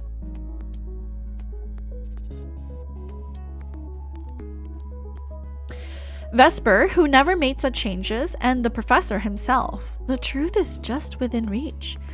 Mr. Vesper, he's gone now. Let the living move on. Otto and the professor believe you have a bright future.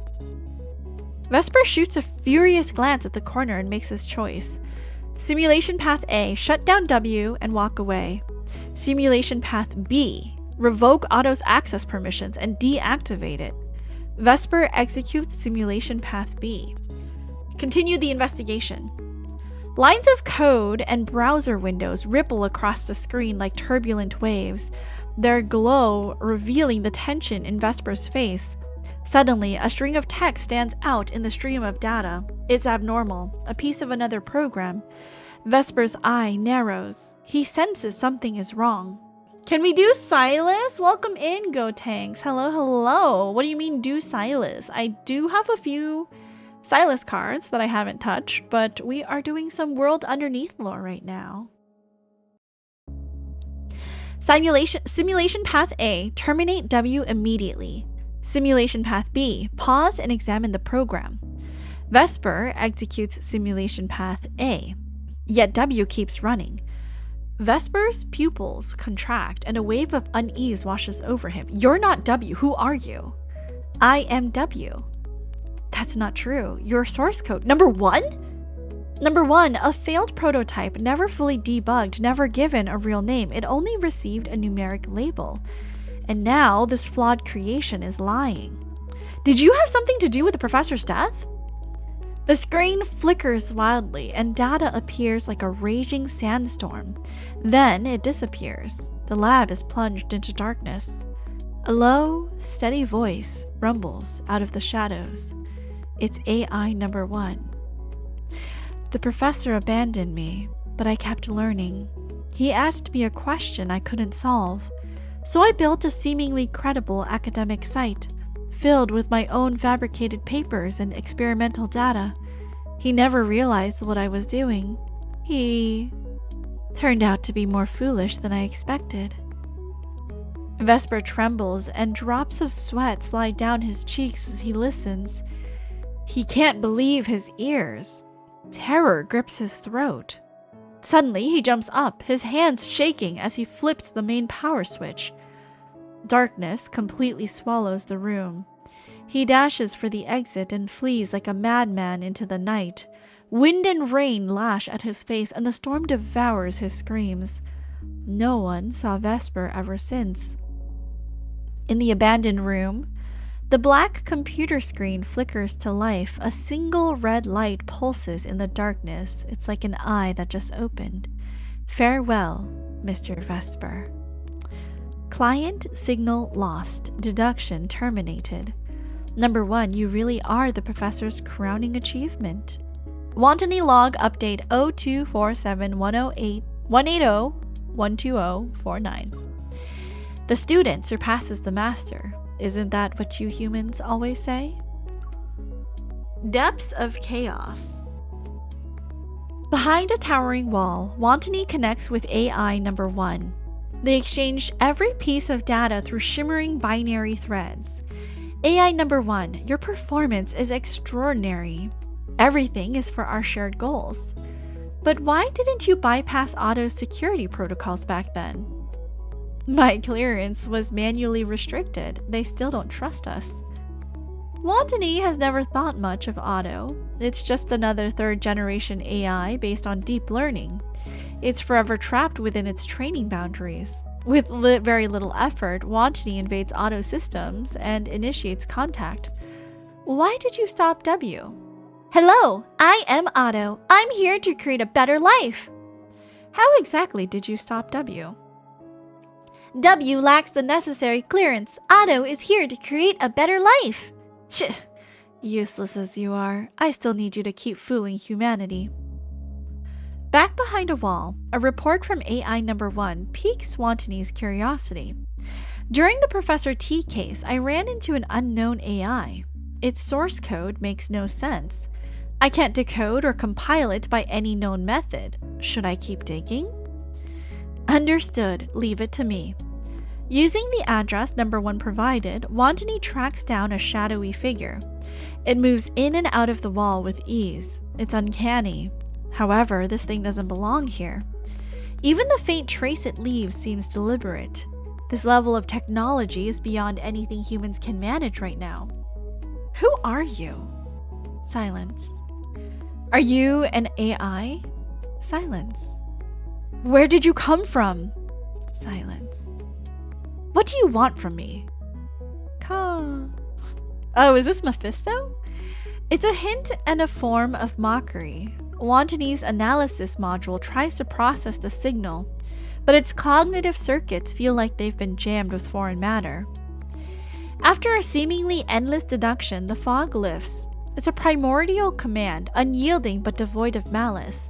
Something is ignited within Wantony's oldest algorithms, a twinge of awe. Wantony knows it cannot resist. As you wish. Interesting.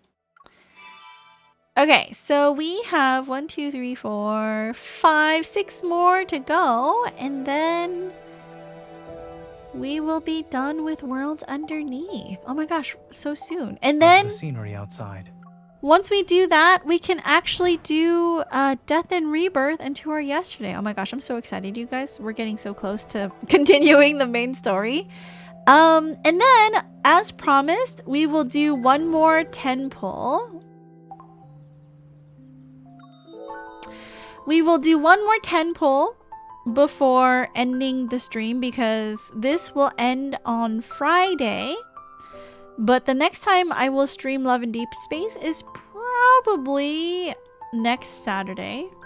So I'll just do all my pulls now, and should we pull a little bit of diamonds as well? I'm wondering. Can I ask? G, are you here? Can you tell me how many wishes I need to guarantee both myth cards? What is the minimum diamonds that I need? Well, I guess I just need to know the minimum number of wishes for a guaranteed R0 myth. Because I'll try to keep my diamonds above that. I don't want to wish willy-nilly. You know, does anybody know? I mean, I can try to look it up, but I'm not 100% sure.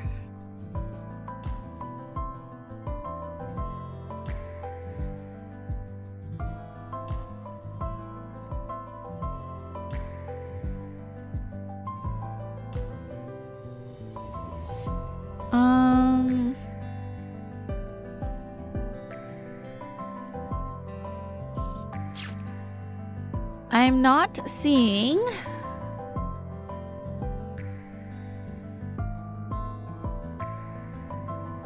How do I even search it up?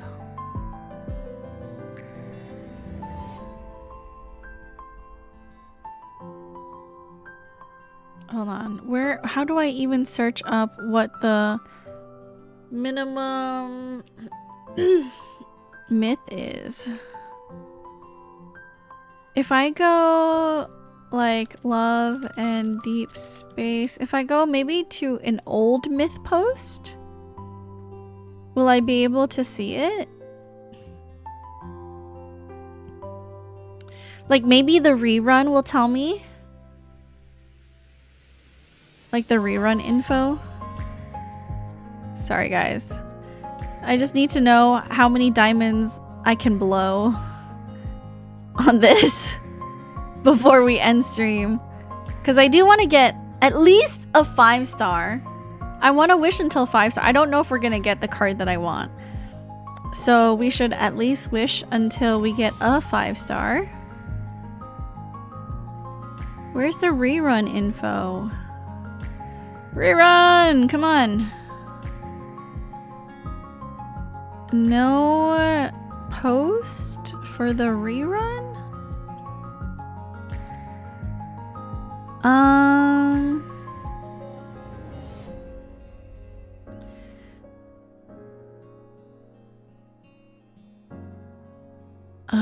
Unlock companion. It doesn't tell me what the crate numbers are. Does anybody know? Help somebody. When was the last myth? I don't know. Do you guys know? It was probably what, like maybe Zayne's? This was before I played, so I'm just basing this off of stuff that I have heard from other people.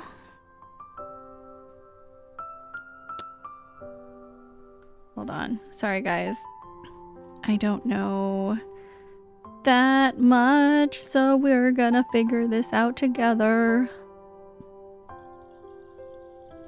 Rerun info. Indulgent scheme. Heartfelt gift.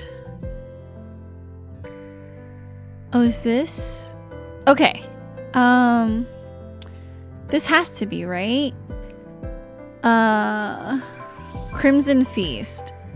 So, does it give info on the roles? This is event. Love and Deep Space event. Is this it? Limited rate up pool where silver rings rest. Okay. For the first 100 wishes, you can claim limited Deep Space 1 for every 10 wishes made. 150. Okay, so it's 150 wishes. So calculating that out, 150 times 150. I need minimum of 22,000 diamonds if I don't buy anything. So I think we should be good. For me to wish a little bit to guarantee an R0. Okay. But I have to save too. Okay, we'll see. Okay. All right, 10 pull. Let's go. Yes. We will confirm. Use 2 of our deep space wishes. All right, guys. Wish me luck. Please wish me luck. At least a 5-star. Any 5-star. All right, here we go. I don't think so. It's okay. We have the diamonds, so I'm gonna keep wishing. Ooh, a new Zayne card. Zayne loves coming home for me. I love you too, Zayne. Ah, oh, he's so beautiful. Okay. It's fine. Okay, let's wish again. I'm gonna close my eyeballs. Okay, wishing. Yes, confirm. Wait, what's our pity at? 46? Okay, I'm gonna... Please, somebody come home. Zayne, come home. Wait, let me just tap on him a little bit. Of course there are things more attractive to me than work. Okay, thanks, Zayne. Okay. Let's wish. No. I don't quite hear it yet, the pull sound, but I think I'm learning what it's not, you know? Oh, this is the phone art I see that we have. Okay. Okay.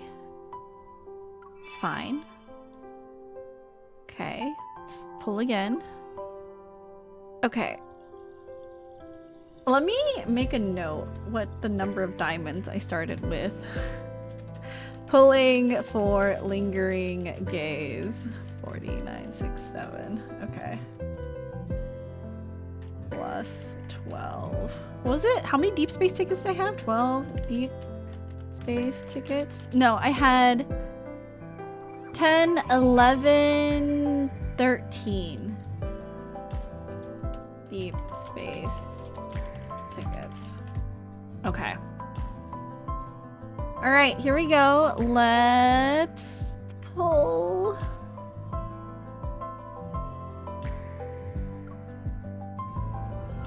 No. Wow, it's gonna take me to hard pity. It's gonna take me to hard pity for sure. Ooh, pretty new card. Okay. All right. All right. Okay. 26, please. Please come home. 26, please come home. Close my eyeballs. No. I don't think that was the sound for it. Wow, it's really riding me to hard pity, huh? Not even a 4? Okay, there's the 4-star. Okay. It should be 1 4-star in every 10 pull, right? I think so.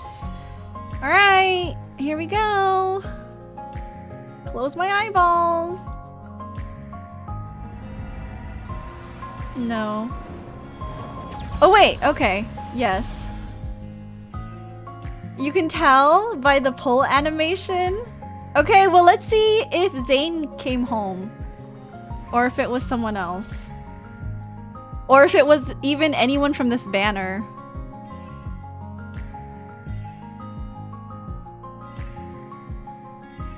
Oh god.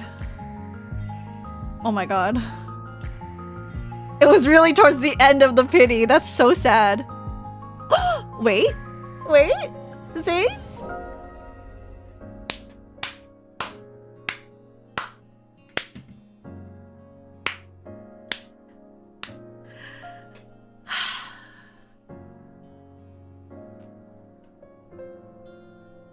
Won the 50-50.